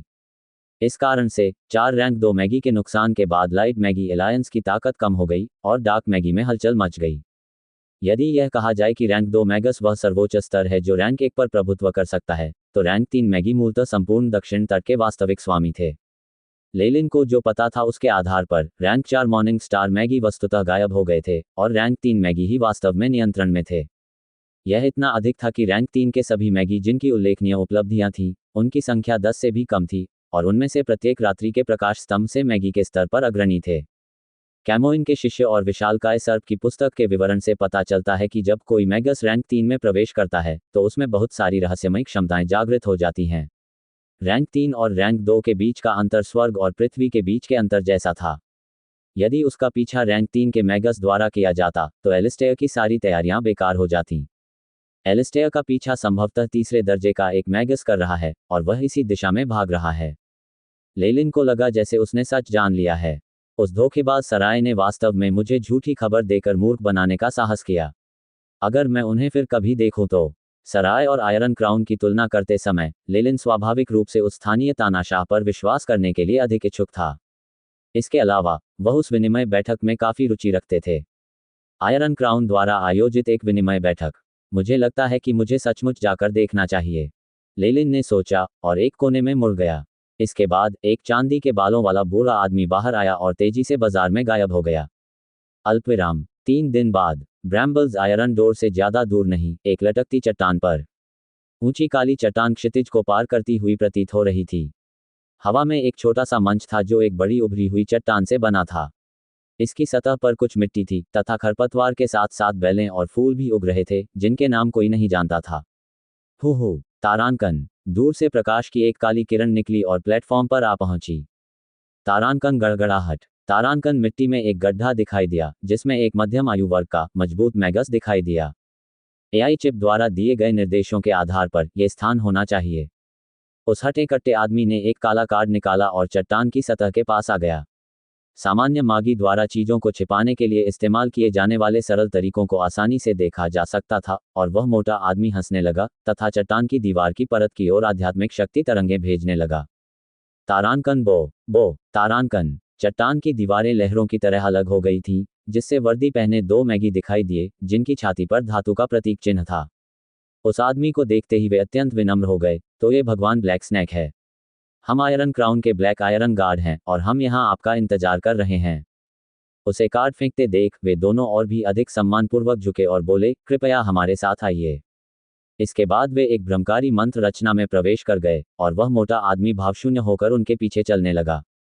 मंत्र संरचना के भीतर सीढ़ियों की एक उड़ान थी और सैकड़ों मीटर चलने के बाद मागी ने सम्मानपूर्वक उस मोटे आदमी को एक शानदार ढंग से सजाए गए कमरे में ले जाया। नौकरों को भेज देने के बाद उस मोटे आदमी ने क्षेत्र का सर्वेक्षण किया। उसके सामने एक विशाल क्रिस्टल ग्लास था जिसके माध्यम से दर्शक सीटों और ऊंचे मंचों का एक बड़ा गुंबद देखा जा सकता था। वहां पहले से ही कुछ मागी बैठे हुए थे और उनके शरीर पर ऊर्जा तरंगें अच्छी तरह से छिपी हुई थीं। हालांकि इस हटे कट्टे आदमी की निगाहों के नीचे कुछ भी नहीं छिप सकता था। ये शक्ति शीर्ष रैंक एक मैगस की थी जो सफलता के कगार पर थी। अनेक मार्गों और बड़ी संख्या में मैगी को याद करते हुए वह मोटा आदमी आह भरने से खुद को नहीं रोक सका। आयरन क्राउन ने हम रैंक 2 मैगी के लिए मार्ग खोलने के लिए वास्तव में कड़ी मेहनत की है। ये हट्टा कट्टा आदमी स्वाभाविक रूप से लेलिन का भेष था। निमंत्रण प्राप्त करने के बाद लेलिन ने ब्रैम्बल्स आयरन डोर के चारों ओर देखने की इच्छा खो दी और एक यादृच्छिक गुफा ढूंढ ली। उन्होंने पूरा दिन अपनी उच्च स्तरीय ध्यान तकनीक का प्रशिक्षण लेने में बिताया और चुपचाप विनिमय बैठक के समय का इंतजार किया। मैगी के लिए ध्यान एक ऐसी चीज थी जो हर रोज करनी होती थी और लेलिन के लिए तो यह और भी जरूरी था। कैमोइन की पुतली एक ध्यान तकनीक थी जो उनके लिए अत्यंत अनुकूल थी। हर बार जब वह ध्यान करता था तो वह अपनी शक्ति को थोड़ा थोड़ा करके बढ़ता हुआ महसूस करता था और यह गति मूलतः आश्चर्यजनक थी।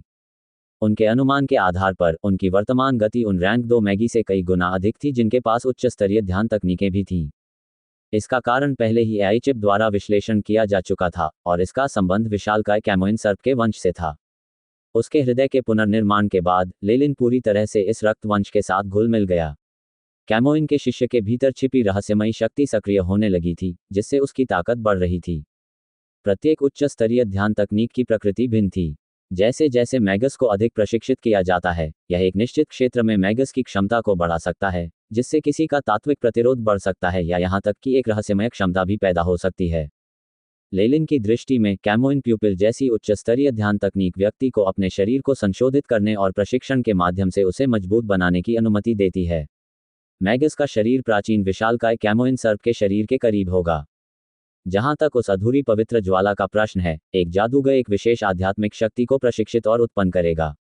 इसका कोई अन्य उपयोग नहीं था सिवाय इसके कि यह महाद्वीप की व्यापक चेतना तक पहुंच सके तथा विशाल मात्रा में ऐतिहासिक जानकारी से उपयोगी अंशों को चुनकर कुछ पूर्वाभास प्राप्त कर सके। हालांकि इस क्षमता में बड़ी मात्रा में अनिश्चितता थी और कभी कभी यह अप्रभावी भी थी। तकनीक भी अधूरी थी जिसे लेलिन ने खेदजनक बताया। क्रिस्टल ग्लास के आवरण के पीछे एक आरामदायक सफेद सोफा था, साथ ही उसके बगल में रून से ढका एक संचार उपकरण भी था। लेलिन बिना कुछ बोले बैठा रहा। सुस्त चांदी जैसी आध्यात्मिक शक्ति तुरंत संचार उपकरण से जुड़ गई और तुरंत इसका उपयोग करने का तरीका समझ गया। यह एक संचार उपकरण था जिसका उपयोग मैगी को उद्धृत मूल्य भेजने के लिए भी किया गया था। मागी अपनी आध्यात्मिक शक्ति का उपयोग करके सभी प्रकार के आदान प्रदान कर सकते थे तथा अपने परिचित लोगों से पहचाने जाने से बच सकते थे। दक्षिणी तट उतना बड़ा नहीं था और वहां बहुत से रैंक 2 मैगी थे जो एक दूसरे के प्रति नाराजगी रखते थे। यदि वे भड़क गए और लड़ने लगे तो आयरन क्राउन निश्चित रूप से मुश्किल स्थिति में आ जाएगा। इसलिए उन्होंने मुख्यालय में इस विनिमय बैठक को आयोजित करने का साहस नहीं किया बल्कि इस स्थान को स्थापित किया। रैंक 2 मैगी के लिए आयरन क्राउन और भी अधिक खुश करने के लिए उत्सुक था। सोफे के बगल में छोटी सी मेज पर तरह तरह के नाश्ते और फल रखे हुए थे। उनमें से कुछ में आध्यात्मिक शक्ति और ध्यान के प्रभाव को बढ़ाने की क्षमता भी थी और उनका मूल्य कुछ ऐसा था कि नियमित आधिकारिक मैगी भी ईर्ष्या से हरे हो जाते थे। इन सभी वस्तुओं को चुपचाप यहाँ प्रदर्शित किया गया था जिससे लेलिन को अपनी इच्छानुसार चुनने की अनुमति मिल गई थी। धातु पत्ती वाला फल। लेलिन ने आसानी से एक सेब को उठाया जिसमें से धातु जैसी चमक निकल रही थी और उसे काट लिया। धातु पत्ती वाला फल वास्तव में उस गुप्त विमान की विशेषता थी जिसे आयरन क्राउन नियंत्रित करता था। इसमें आध्यात्मिक शक्ति को संघनित करने और ध्यान के प्रभाव को बढ़ाने की क्षमता थी और कुछ आधिकारिक मागी द्वारा इसकी अत्यधिक मांग की जाती थी। हालांकि लेलिन को लगभग कोई प्रभाव महसूस नहीं हुआ। रैंक 2 वॉरलॉक बनने के बाद इनमें से अधिकांश संसाधन जो रैंक 1 मैगी के लिए उपयोगी थे अपनी प्रभावशीलता खो चुके थे। इस तरह की वस्तुओं के लिए आयरन क्राउन का विशेष उत्पाद ये केवल उसकी प्यास बुझाने का एक साधन था। भोर की पहली झलक। डिंग लिंग लिंग। तारांकन। घंटियों की आवाज के साथ एक बूढ़ा जादूगर अचानक ऊंचे मंच पर प्रकट हुआ। उनका सुनहरा परिधान अत्यंत औपचारिक लग रहा था।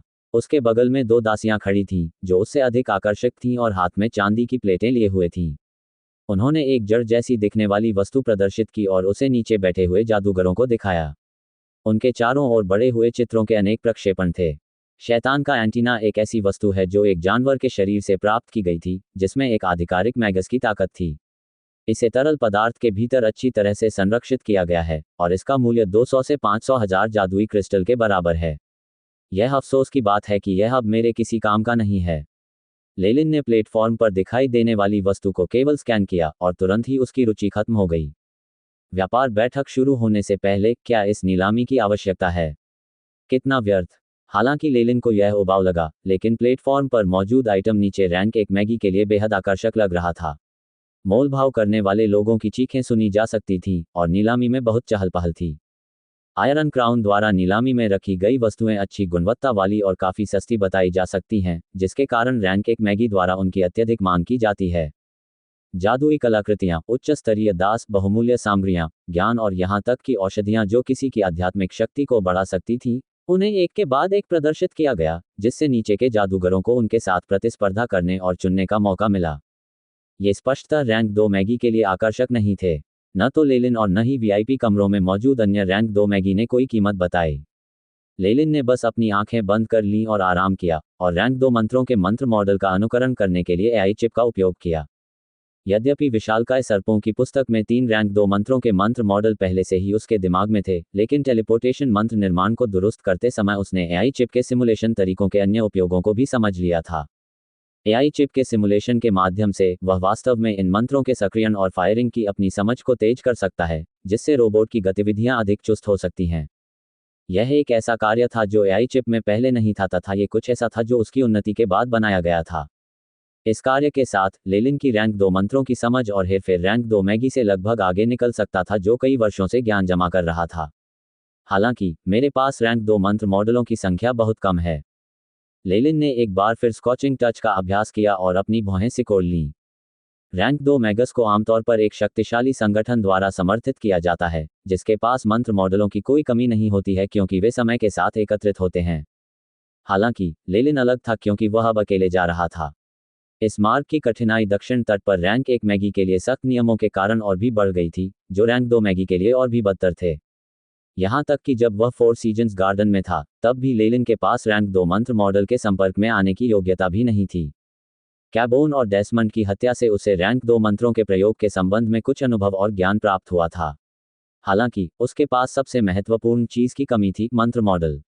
लेलिन के पास ये अनुभव केवल संदर्भ के रूप में थे। जादुई क्रिस्टल का उपयोग करके इस तरह की चीज खरीदना संभव नहीं है। शायद अगर मैं कुछ समय के लिए चुप रहूं, तो मैं अन्य तरीकों का उपयोग करने की कोशिश कर सकता हूं। जैसे जैसे नीलामी आगे बढ़ी, कुछ वस्तुएं जो रैंक 2 मैगी को आकर्षित कर सकती थीं, दिखाई देने लगीं और कई वीआईपी कमरों से कुछ कीमतें घोषित की गईं। इस समय नीचे से उद्घोषक की आवाज ने लेलिन का ध्यान आकर्षित किया। मध्यम श्रेणी की जादुई कलाकृति, डॉन की कृपाण। यह एक प्राचीन खंडहर में मिली तलवार है और कहा जाता है कि इसका पिछला मालिक एक शक्तिशाली तलवारबाज था। प्रारंभिक कीमत 5 मिलियन क्रिस्टल या समान मूल्य की कोई भी कीमती सामग्री। लेलिन ने अपनी आंखें खोलीं और पारदर्शी कांच की स्क्रीन के माध्यम से नीचे के प्लेटफॉर्म पर ध्यान केंद्रित किया। इस समय उद्घोषक के पीछे खड़े सेवकों ने एक फी की सुनहरी धातु की लंबी तलवार प्रदर्शन के लिए रखी थी। ये लंबी तलवार लगभग 1.5 मीटर लंबी और 2 अंगुल चौड़ी थी। ब्रांडेड तलवारबाजों के लिए, जैसे कि नंबर 2 और नंबर 3 जो सामान्य मनुष्यों के आकार की तलवारें इस्तेमाल करते थे, यह महज जेब के आकार की तलवार थी। हालांकि लेलिन के चेहरे पर खुशी की झलक दिखाई दी। रेज ऑफ डॉन की लंबी तलवार की सतह पर कुछ अजीब से निशान थे जो उन निशानों से काफी मिलते जुलते थे जो उसने नंबर 2 और नंबर 3 के शरीर पर अंकित किए थे। लगता है ये असली है। उन्होंने सिर हिलाया और आध्यात्मिक शक्ति की एक किरण ने संचार उपकरण के माध्यम से एक कीमत बताई, 5 मिलियन जादुई क्रिस्टल। एक मध्यम श्रेणी की जादुई कलाकृति स्वाभाविक रूप से इतनी मूल्यवान नहीं थी, लेकिन ये लंबी तलवार स्पष्ट रूप से अनुसंधान के लिए पर्याप्त योग्य थी, जिसने रैंक 2 मैगी की रुचि को आकर्षित किया। कुछ ही देर में लेलिन के पास ही स्थित एक वीआईपी कमरे की कीमत बताई गई, 5.5 मिलियन। लेलिन का चेहरा काला पड़ गया और उसने उस वीआईपी कमरे की ओर देखा। ये दुख की बात थी कि वह एक धुंधली छाया के अलावा कुछ भी नहीं देख पा रहा था। वीआईपी कमरों में लगे कांच स्वाभाविक रूप से संसाधित किए गए थे। मेहमान कांच के माध्यम से बाहर देख सकते थे, लेकिन बाहर के लोग कमरे के अंदर कुछ भी नहीं देख सकते थे। 6 लाख। लेलिन ने तुरंत कीमत बढ़ा दी। उसके पास जादुई क्रिस्टल के अलावा गुप्त विमान से प्राप्त सामग्रियां और 2 रैंक 2 मैगी की संपत्ति भी थी। इससे स्पष्टतः रैंक 2 मैगी को ईर्ष्या होगी, और यह स्वाभाविक था कि वह इतना उदार हो सकता है। जैसे कि लेलिन के संकल्प और अपार धन को भांपकर पास में मौजूद रैंक 2 मैगी ने कीमत बढ़ाना बंद कर दिया और ये लंबी तलवार लेलिन की हो गई। वीआईपी कमरा 7 के अतिथि कृपया ध्यान दें। हमारा स्टाफ आपकी नीलामी वस्तु को विनिमय करने के लिए ला रहा है। कृपया जादुई क्रिस्टल या समान मूल्य की वस्तुएं तैयार रखें। समाचार संचार उपकरण के माध्यम से फैल गया और सिर्फ 5 मिनट के बाद एक भावशून्य आदमी उस नौकर को ले आया जो चांदी की प्लेट पकड़े हुए था लेलिन के कमरे में। क्या मैं जान सकता हूं कि यह लंबी तलवार कहां बनाई गई? डिलीवरी के बाद लेलिन की आंखें चमक उठी जब उसने उनसे सवाल किया। मैं क्षमा प्रार्थी हूं, ये ग्राहक का है और यह हमारा कर्तव्य है कि हम इसे उसके लिए गुप्त रखें। यद्यपि वे रैंक 2 मैगस से बात कर रहे थे, फिर भी कर्मचारियों ने लेलिन की मांगों को अस्वीकार कर दिया। इससे उनके शिष्टाचार और व्यावसायिकता का प्रदर्शन हुआ। अच्छे से। लेलिन ने सिर हिलाया और दोनों लोगों को विदा लेने के लिए इशारा किया। इसके बाद उसने मेज पर रखी लंबी तलवार उठाई और लेलिन के हाथ में सुनहरी किरणें चमक उठीं। एक नियमित मध्यम श्रेणी की जादुई कलाकृति अब रैंक 2 के जादूगर की आवश्यकताओं को पूरा नहीं कर सकती थी। इससे भी अधिक उपयोगी तो एक उच्च कोटि की जादुई कलाकृति या फिर एक जादुई उपकरण था। हालांकि लेलिन को इसका उपयोग करने की कोई इच्छा नहीं थी। उसे तो बस इस लंबी तलवार पर अंकित चिन्हों में रुचि थी। AI chip. रून्स को स्कैन करें और रिकॉर्ड करें और फिर इसकी तुलना ब्रांडेड तलवारबाजों के रून्स से करें। लेलिन ने मन ही मन सोचा। बीप। रिकॉर्ड किए गए रून्स अब ब्रांडेड तलवारबाजों के रून्स के साथ तुलना कर रहे हैं। एआई चिप ने निष्ठापूर्वक स्वर दिया। इसके ठीक बाद लेलिन को परिणाम प्राप्त हुए। होस्ट बॉडी द्वारा दर्ज फायर एलिमेंटल ब्रांडेड स्वॉर्ड्समैन रून्स की समानता 67.1% है। आधारभूत धातुई रून से समानता 34.2%। मूल तीक्ष्णता से समानता 13.9%। अनुमान है कि ये ब्रांडेड तलवारबाजों के हथियारों के रन हैं। पूर्ण करने और परिवर्तन करने में अनुमानित समय 294 घंटे। जैसा मैंने सोचा था। लेलिन के चेहरे पर खुशी झलक उठी। ब्रांडेड तलवारबाजों के बारे में उनके पास जो जानकारी थी वह अत्यंत सीमित थी। एआई चिप द्वारा जानकारी को पूर्ण और पूरक करने के बाद भी वह केवल पुरुषों के लिए उपयुक्त अग्नि तत्व रूनिक मंत्र संरचना ही प्राप्त करने में सक्षम था। जहां तक अन्य तत्वों के लिए रून और ब्रांडेड तलवारबाजों के लिए उपयुक्त हथियारों का सवाल है, तो उसके पास इनके बारे में कोई सुराग नहीं था। अब रेज ऑफ डॉन की इस लंबी तलवार के प्रकट होने के साथ लेलिन को अंततः कुछ आशा दिखाई दे सकती थी। उसके मन में एक और विचार आया। फॉलन स्टार पेंडेंट, जो एक जादुई कलाकृति थी और इतने वर्षों से उसके साथ थी, अब उसकी आवश्यकताओं को पूरा करने में असमर्थ होने लगी थी। इसलिए उन्होंने इसे अपने परिवार को वापस भेज दिया। अब उसके पास आक्रामक प्रकार की जादुई कलाकृति का अभाव था। शायद वह इन ब्रांडेड रूनों को लंबी तलवार पर अंकित रूनों की नकल करके एक जादुई कलाकृति पर उकेर सकता था और एक ऐसा हथियार बना सकता था जो उसके लिए था। लेलिन ने अपनी ठोड़ी को छुआ और इस योजना की व्यवहार्यता पर विचार किया। जबकि लेलिन अपने हाथों में तलवार को स्कैन और विश्लेषण कर रहा था, कुछ मैगी वीआईपी कमरे में चुपचाप चर्चा कर रहे थे जो इस जादुई कलाकृति के लिए उसके साथ प्रतिस्पर्धा कर रहे थे। टॉप, आप कोई दूसरी कीमत क्यों नहीं बता रहे हैं? ये सिर्फ 6 मिलियन जादुई क्रिस्टल हैं। यह आपके लिए कुछ भी नहीं है ना?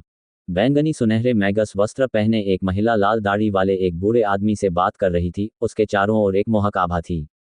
जादुई क्रिस्टल ज्यादा नहीं है और मैं वास्तव में उस जादुई कलाकृति को ज्यादा नहीं चाहता।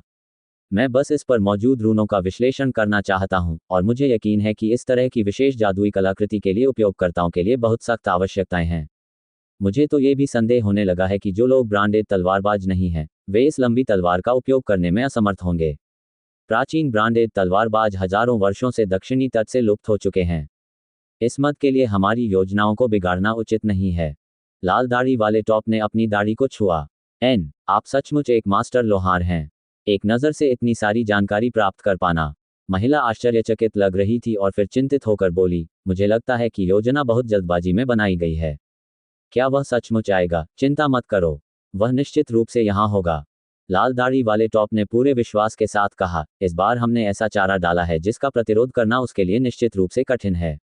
उस वस्तु का अधिक प्रभावी ढंग से उपयोग करने के लिए वह निश्चित रूप से आएगा। ये बहुत अच्छा है। महिला ने अपनी छाती थपथपाई और फिर मन में कुछ अनुमान लगाते हुए लेलिन के कमरे की ओर देखा। बताओ, क्या तुम्हें लगता है कि वह अंदर है? क्या मुझे उससे बात करनी चाहिए?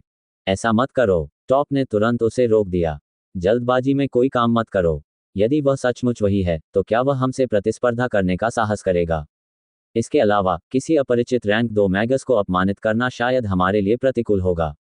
हे, मैं तो बस मजाक कर रहा हूँ। आपने वास्तव में इसे गंभीरता से लिया। महिला खिलखिलाकर हंसने लगी और उसकी आकृति अंधेरे में गायब हो गई, तथा पीछे बूढ़ा आदमी रह गया जो मुश्किल स्थिति में दिख रहा था। मंच पर सार्वजनिक नीलामी में अंतिम वस्तु भेजी गई।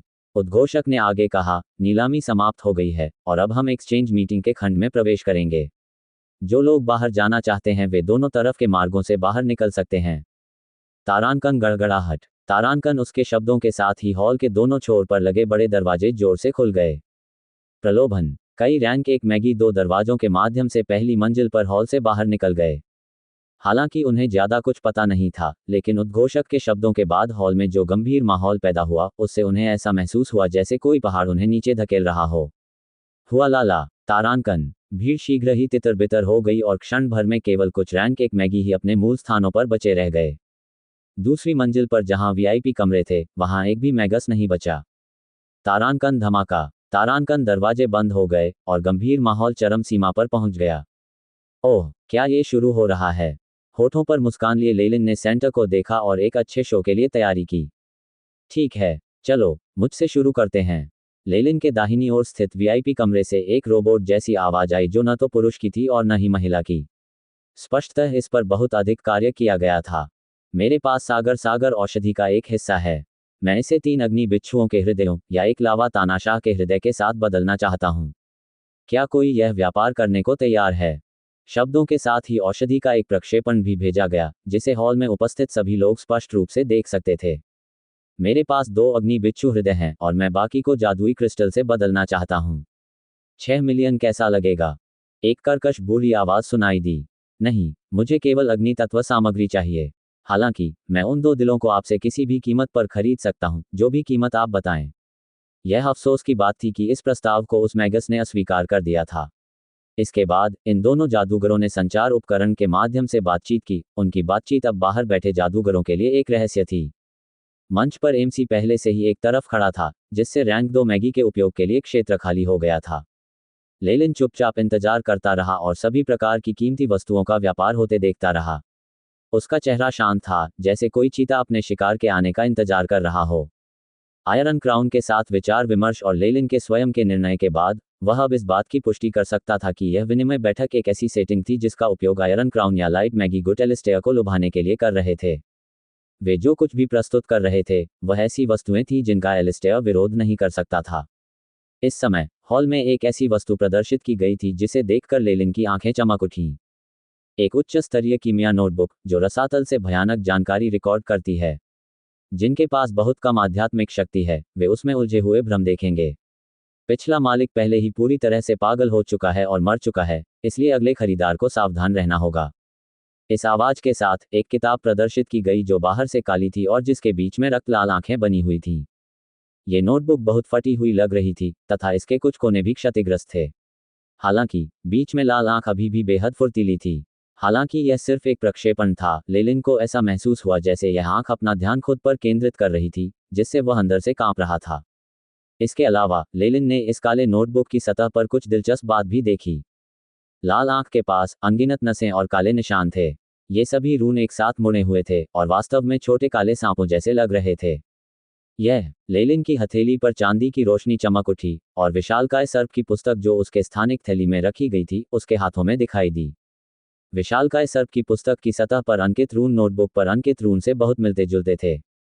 महान जादूगर सेरेहोम, ये संभवतः वह नोटबुक है जो उसने पीछे छोड़ दी थी।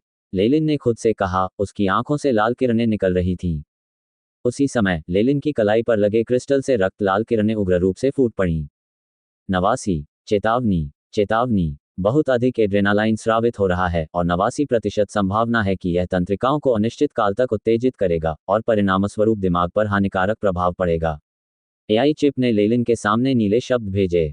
कैसे, कैसे, कितनी परेशानी वाली बात है। लेलिन ने धीमी आवाज में दहाड़ लगाई और फिर अपनी कमर से काले पानी की कुप्पी निकाली और गहरी सांस ली। जिस पानी में शांति का मिश्रण था उसने लेलिन के अंदर उठे आवेग को शांत कर दिया। इस समय लोगों द्वारा कीमतें बताने की आवाजें बार बार सुनाई दे रही थीं। ये स्पष्ट था कि रसातल के बारे में जानकारी दर्ज करने वाली इस नोटबुक ने कई रैंक 2 मैगी की रुचि को आकर्षित किया था। रैंक 2 मैगस बनने के बाद बहुत से मैगी, जिनके पास उच्च स्तरीय ध्यान तकनीक नहीं थी, अपनी दिशा खो बैठे थे। इसलिए वे प्राचीन युग के साथ साथ अन्य भौगोलिक स्थानों के बारे में जानकारी का शोध करने के लिए बेहद उत्साहित थे और उम्मीद करते थे कि वे आगे बढ़ने के तरीके खोज लेंगे। इस नोटबुक पर रसातल की आभा अत्यंत प्रबल थी, इस हद तक कि लेलिन का चेहरा थोड़ा पीला पड़ गया। इस कारण से इस कीमिया नोटबुक ने कई रैंक 2 मैगी का ध्यान आकर्षित किया था। मुझे ये नोटबुक बहुत पसंद है। आप क्या चाहते हैं? लेलिन ने धीमी आवाज में बात करते हुए संचार उपकरण के माध्यम से इस नोटबुक को बेचने वाले मैगस से संपर्क किया। तुम्हारे पास मेरे लिए क्या है? जाहिर है, ये नोटबुक बेहद लोकप्रिय थी और विक्रेता इसे बेचने से पहले किसी अच्छी चीज की प्रतीक्षा कर रहा था। एक प्राचीन आध्यात्मिक शक्ति औषधि के 3 मानक भाग, जो एक जादूगर को आगे बढ़ने में मदद करने के लिए उपयोगी कहे जा सकते हैं। मैं इसमें 500 ग्राम गंदी जादुई धूल भी मिला सकता हूँ। चूंकि आपके पास ये नोटबुक है, तो आपने रसातल में मौजूद वस्तुओं पर कुछ शोध अवश्य किया होगा।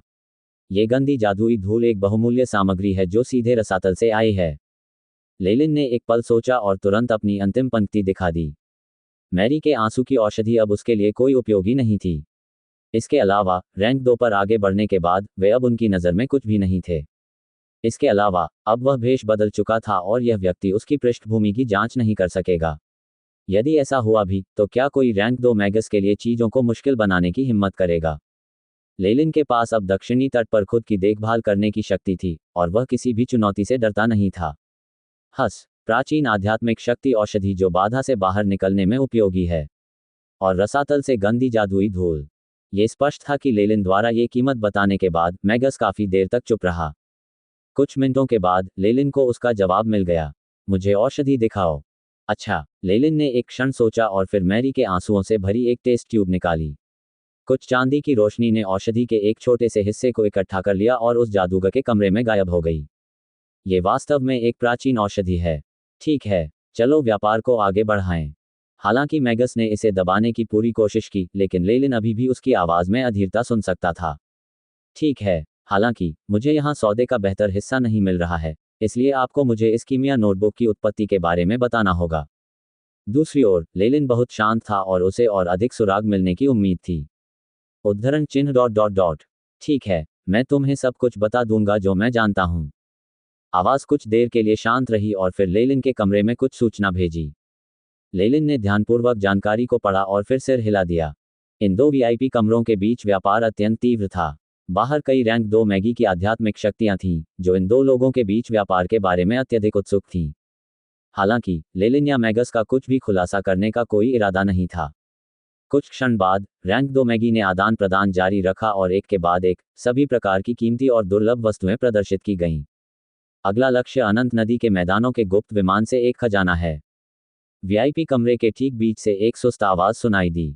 एक क्षण के लिए तो ऐसा लगा जैसे लोगों की सांसें रुक गई हों और उनका ध्यान उस वीआईपी कमरे पर केंद्रित हो गया हो जहां से यह आवाज आ रही थी।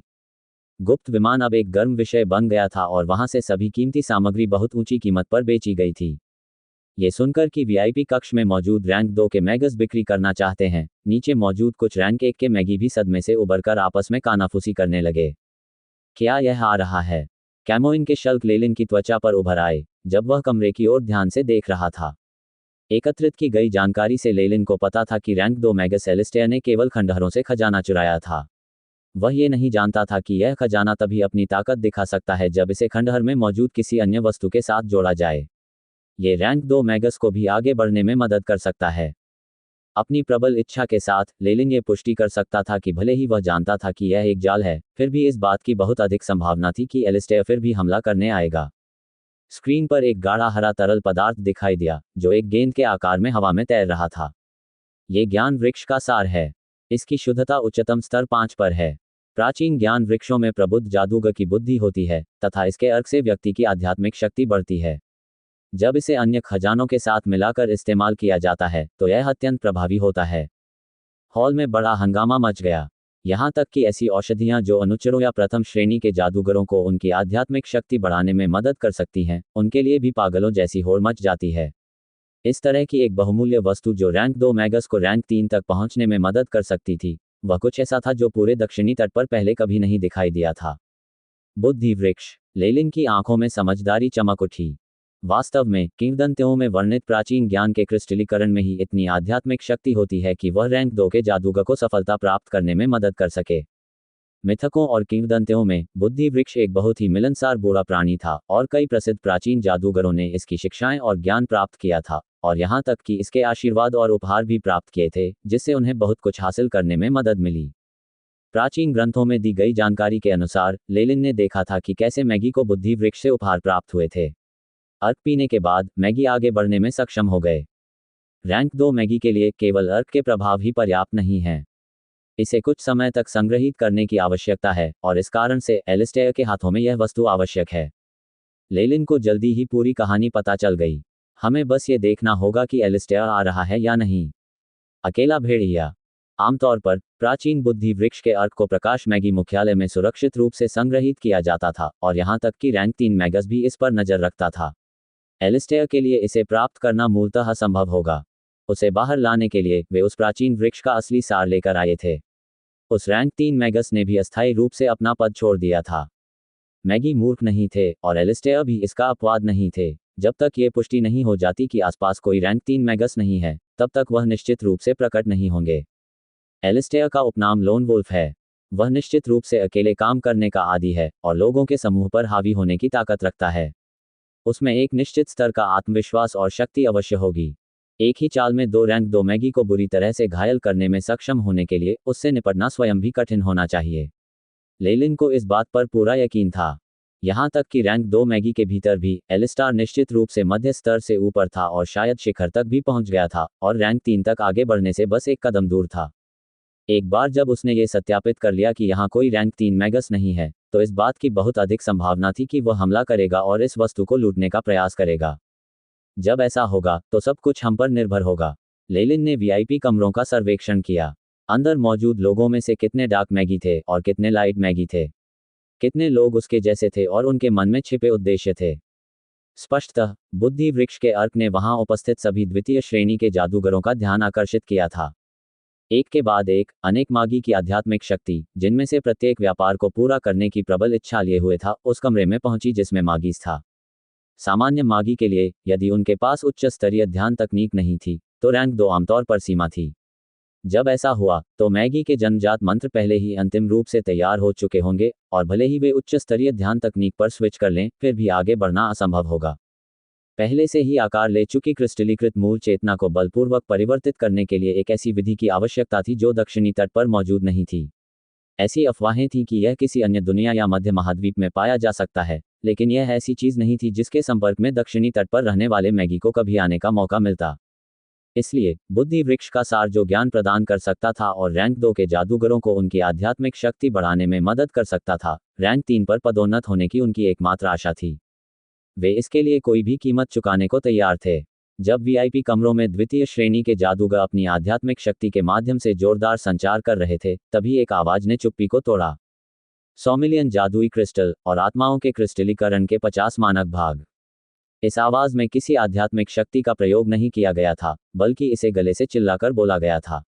जिस स्थान से यह आवाज आई थी, उसने लेलिन को और भी अधिक आश्चर्यचकित कर दिया। ये वास्तव में निचले स्तर पर रैंक 1 मैगस से थी। दिलचस्प, वह तो मात्र एक रैंक 1 मैगस है, लेकिन उसने रैंक 2 मैगी के बीच इस प्रतियोगिता में अपना हाथ डालने का साहस किया है। लेलिन ने मैगी को देखा जो उत्सुकता से चिल्ला रहा था। इस तरह की निजी व्यापार बैठकों में कुछ निश्चित नियम होते थे। रैंक 2 मैगी ने अपना स्वयं का समूह बना लिया और रैंक 1 मैगी के लिए इसमें भाग लेना असंभव था। इस रैंक 1 मैगस ने वास्तव में इतनी ऊंची आवाज में बोलने का साहस किया। यदि उनमें असाधारण शक्ति नहीं थी, तो इसका मतलब था कि कोई बहुत बड़ा संगठन उनका समर्थन कर रहा था। या ये हो सकता है कि उनका लक्ष्य सामने आ गया है। लेलिन ने अपना ध्यान इस रैंक 1 मैगस पर केंद्रित किया। वह औसत कद काठी का था और काले रंग का लबादा पहने हुए था। उसका चेहरा दिखाई नहीं दे रहा था, लेकिन अनेक रैंक 2 मैगी की निगाहों के सामने भी वह अपना धैर्य बनाए रखने में सक्षम था। इस लॉर्ड रैंक 2 मैगस ने किसी भी सामग्री का उल्लेख नहीं किया था और केवल इतना कहा था कि जो व्यक्ति सबसे मूल्यवान सामग्री दे सकेगा, उसे वह सामग्री मिलेगी। मैं सोच रहा हूं कि क्या मैं जो पेशकश कर रहा हूं वह सबसे अधिक मूल्यवान है। निम्न श्रेणी के मैगी के लिए श्रेणी 2 के मैगी से ध्यान पाना एक कमजोर, दुर्बल खरगोश के समान था, जिसे शेरों के झुंड में छोड़ दिया गया हो। अधिकांश मैगी बहुत पहले ही डर कर चूर हो गए होते, फिर भी यह रैंक 1 मैगस अभी भी बहुत शांत था। कैसा है? क्या आप पुष्टि कर सकते हैं कि यह एलिस्टेयर है? मैगस के कमरे में, जहां लेलिन ने भोर की किरणों के लिए प्रतिस्पर्धा की थी, महिला ने बूढ़े आदमी टॉप से पूछा। मैं निश्चित रूप से नहीं बता सकता। बूढ़े आदमी टॉप, जिसकी दाढ़ी लाल थी, ने अपनी ठोड़ी को सहलाया। उनका पहनावा बहुत ही अपरिचित है, तथा मुझे उनमें किसी भी परिचित व्यक्ति का आभास नहीं होता। यहाँ आमंत्रित सभी लोगों में से हमें उसके बारे में सबसे कम जानकारी है। इसका मतलब है कि इसकी प्रबल संभावना है कि यह वही है। महिला ने अपनी जीभ बाहर निकाली और अपने होंठ चाटने लगी। ये बहुत संभव है। आक्रमण के लिए तैयार हो जाओ। टॉप ने सिर हिलाया और आत्मा की छाप से छिपी हुई लहरें फैलने लगी। लक्ष्य के प्रकट होने का संदेह है। आक्रमण के लिए तैयार हो जाओ।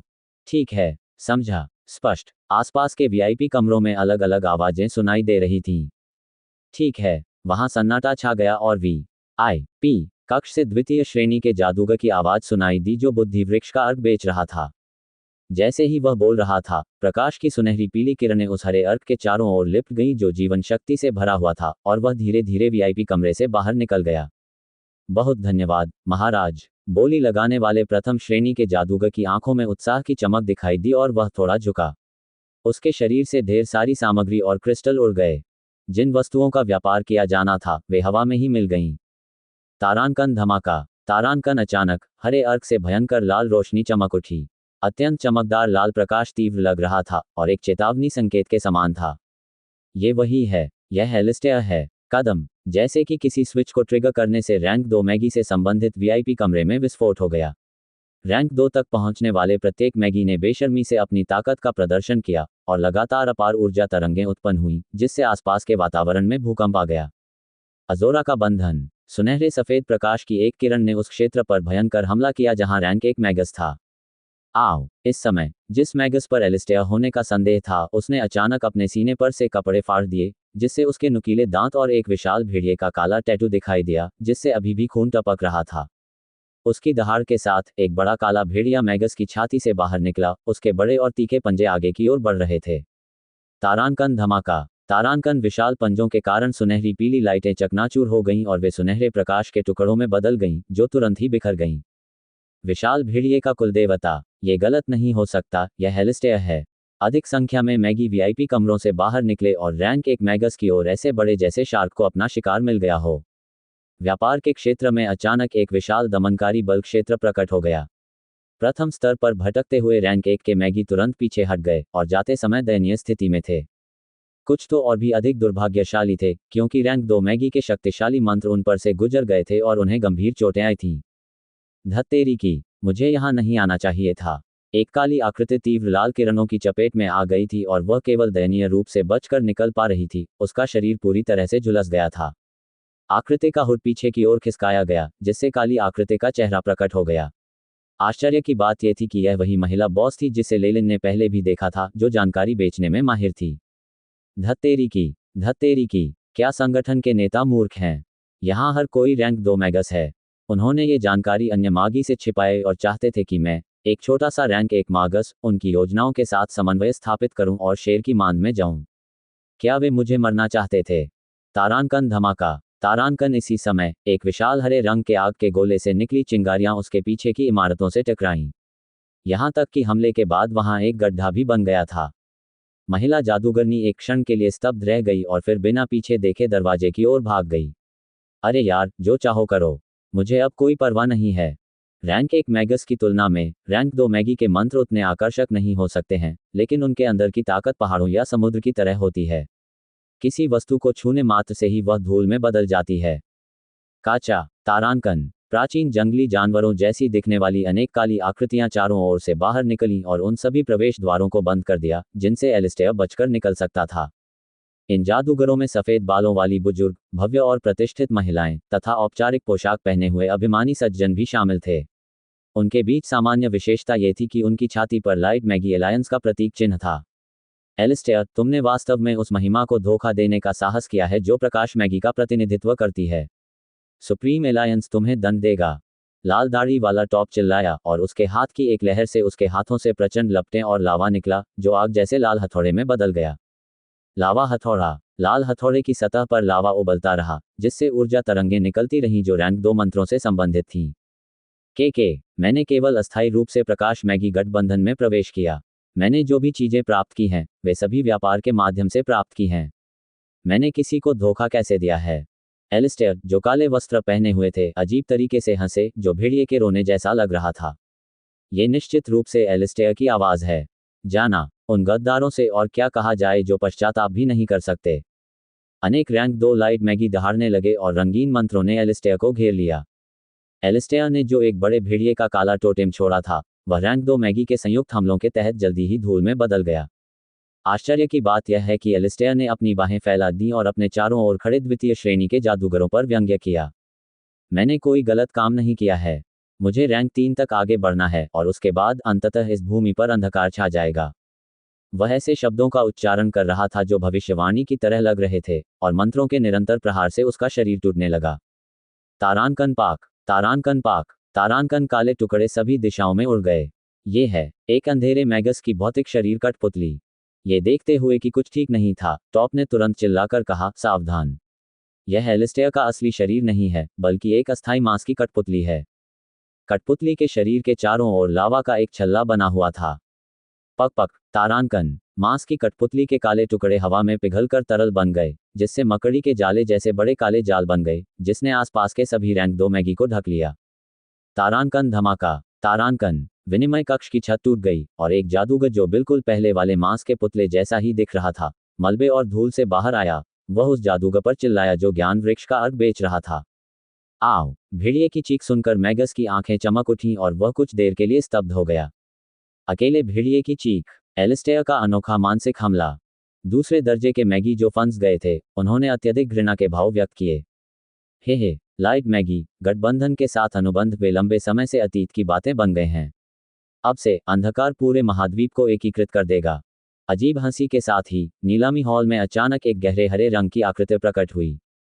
आकृति के प्रकट होने के बाद हरे तरल पदार्थ और प्रकाश किरणों ने क्षेत्र के आधे हिस्से पर कब्जा करना शुरू कर दिया जो प्रकाश मागी के वनस्पति क्षेत्र के साथ प्रतिस्पर्धा कर रहा था। गहरे हरे रंग की आकृति के शरीर से प्रचंड ऊर्जा तरंगें निकल रही थी जो रैंक 3 मैगस के बराबर थीं। होडुके, मेरे पुराने दोस्त, क्या ये स्पष्ट नहीं है? रैंक 2 मैगी के निरंतर विश्वासघात और पतन से पता चलता है कि आपके लाइट मैगी के मूल्यों के साथ एक बड़ी समस्या है।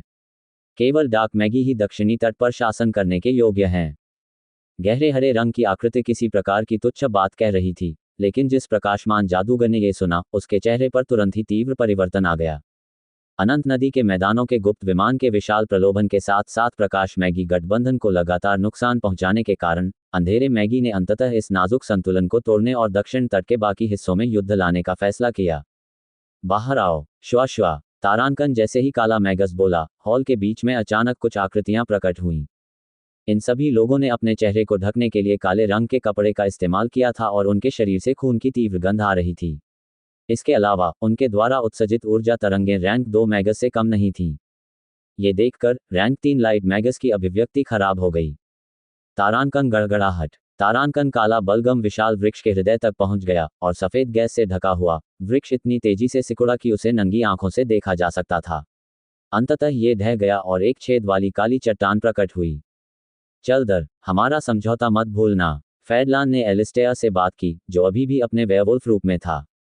आओ। वेयरवुल्फ ने फेडलान पर कुछ बार चिल्लाया, मानो जवाब में वह उस ब्लैक होल में कूद गया जो एक मार्ग था और फिर गायब हो गया। ज्ञान वृक्ष का सार अत्यंत मूल्यवान है। वे इस पर कतई कब्जा नहीं कर सकते। होडुके, जिसकी दाढ़ी जमीन को छू रही थी, पीला पड़ गया। ये देखकर कि एलिस्टेयर भाग गया है, उसने तुरंत अपने पीछे खड़े मैगी को आदेश दिया, मैं अंधेरे मैगी को रोक लूंगा। तुम्हें सार वापस लाने की जरूरत है।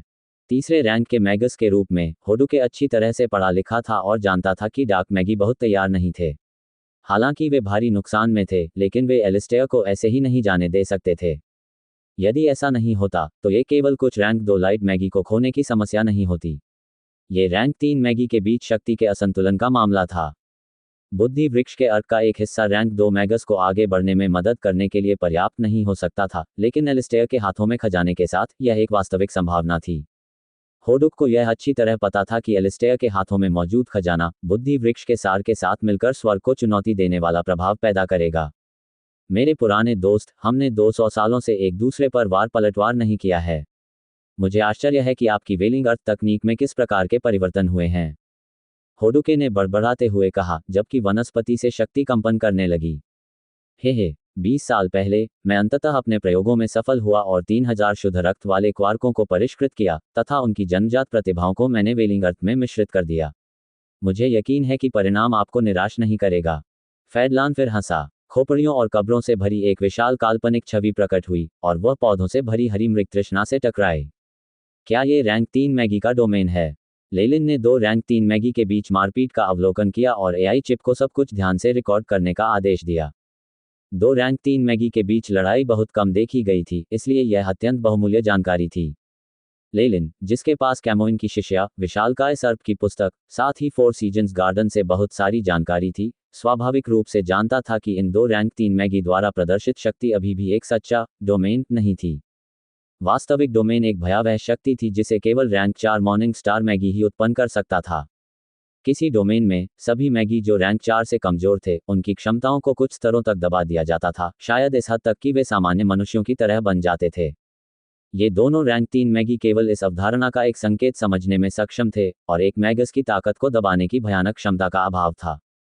हालांकि, अब जब उसे इन 2 रैंक 3 मैगी के डोमेन में जाने के लिए मजबूर किया गया था, तो लेलिन कुछ बड़े अंधेरे तत्वीय रूनों को उत्सर्जित करने से खुद को रोक नहीं सका, जैसे कि वह डोमेन के साथ गतिरोध करना चाहता हो। इन 2 रैंक 3 मैगी के डोमेन ने पहले से ही उनके आसपास के मैगी को प्रभावित करना शुरू कर दिया है। यद्यपि इसका प्रभाव बहुत हल्का है, फिर भी यह इतना कमजोर नहीं है कि इसे नज़रअंदाज किया जा सके। लेलिन ने उन 2 आकृतियों को, जिन्हें अब पहचानना कठिन हो गया था, एक लंबी नज़र से देखा, और बिना किसी हिचकिचाहट के खड़ा हो गया।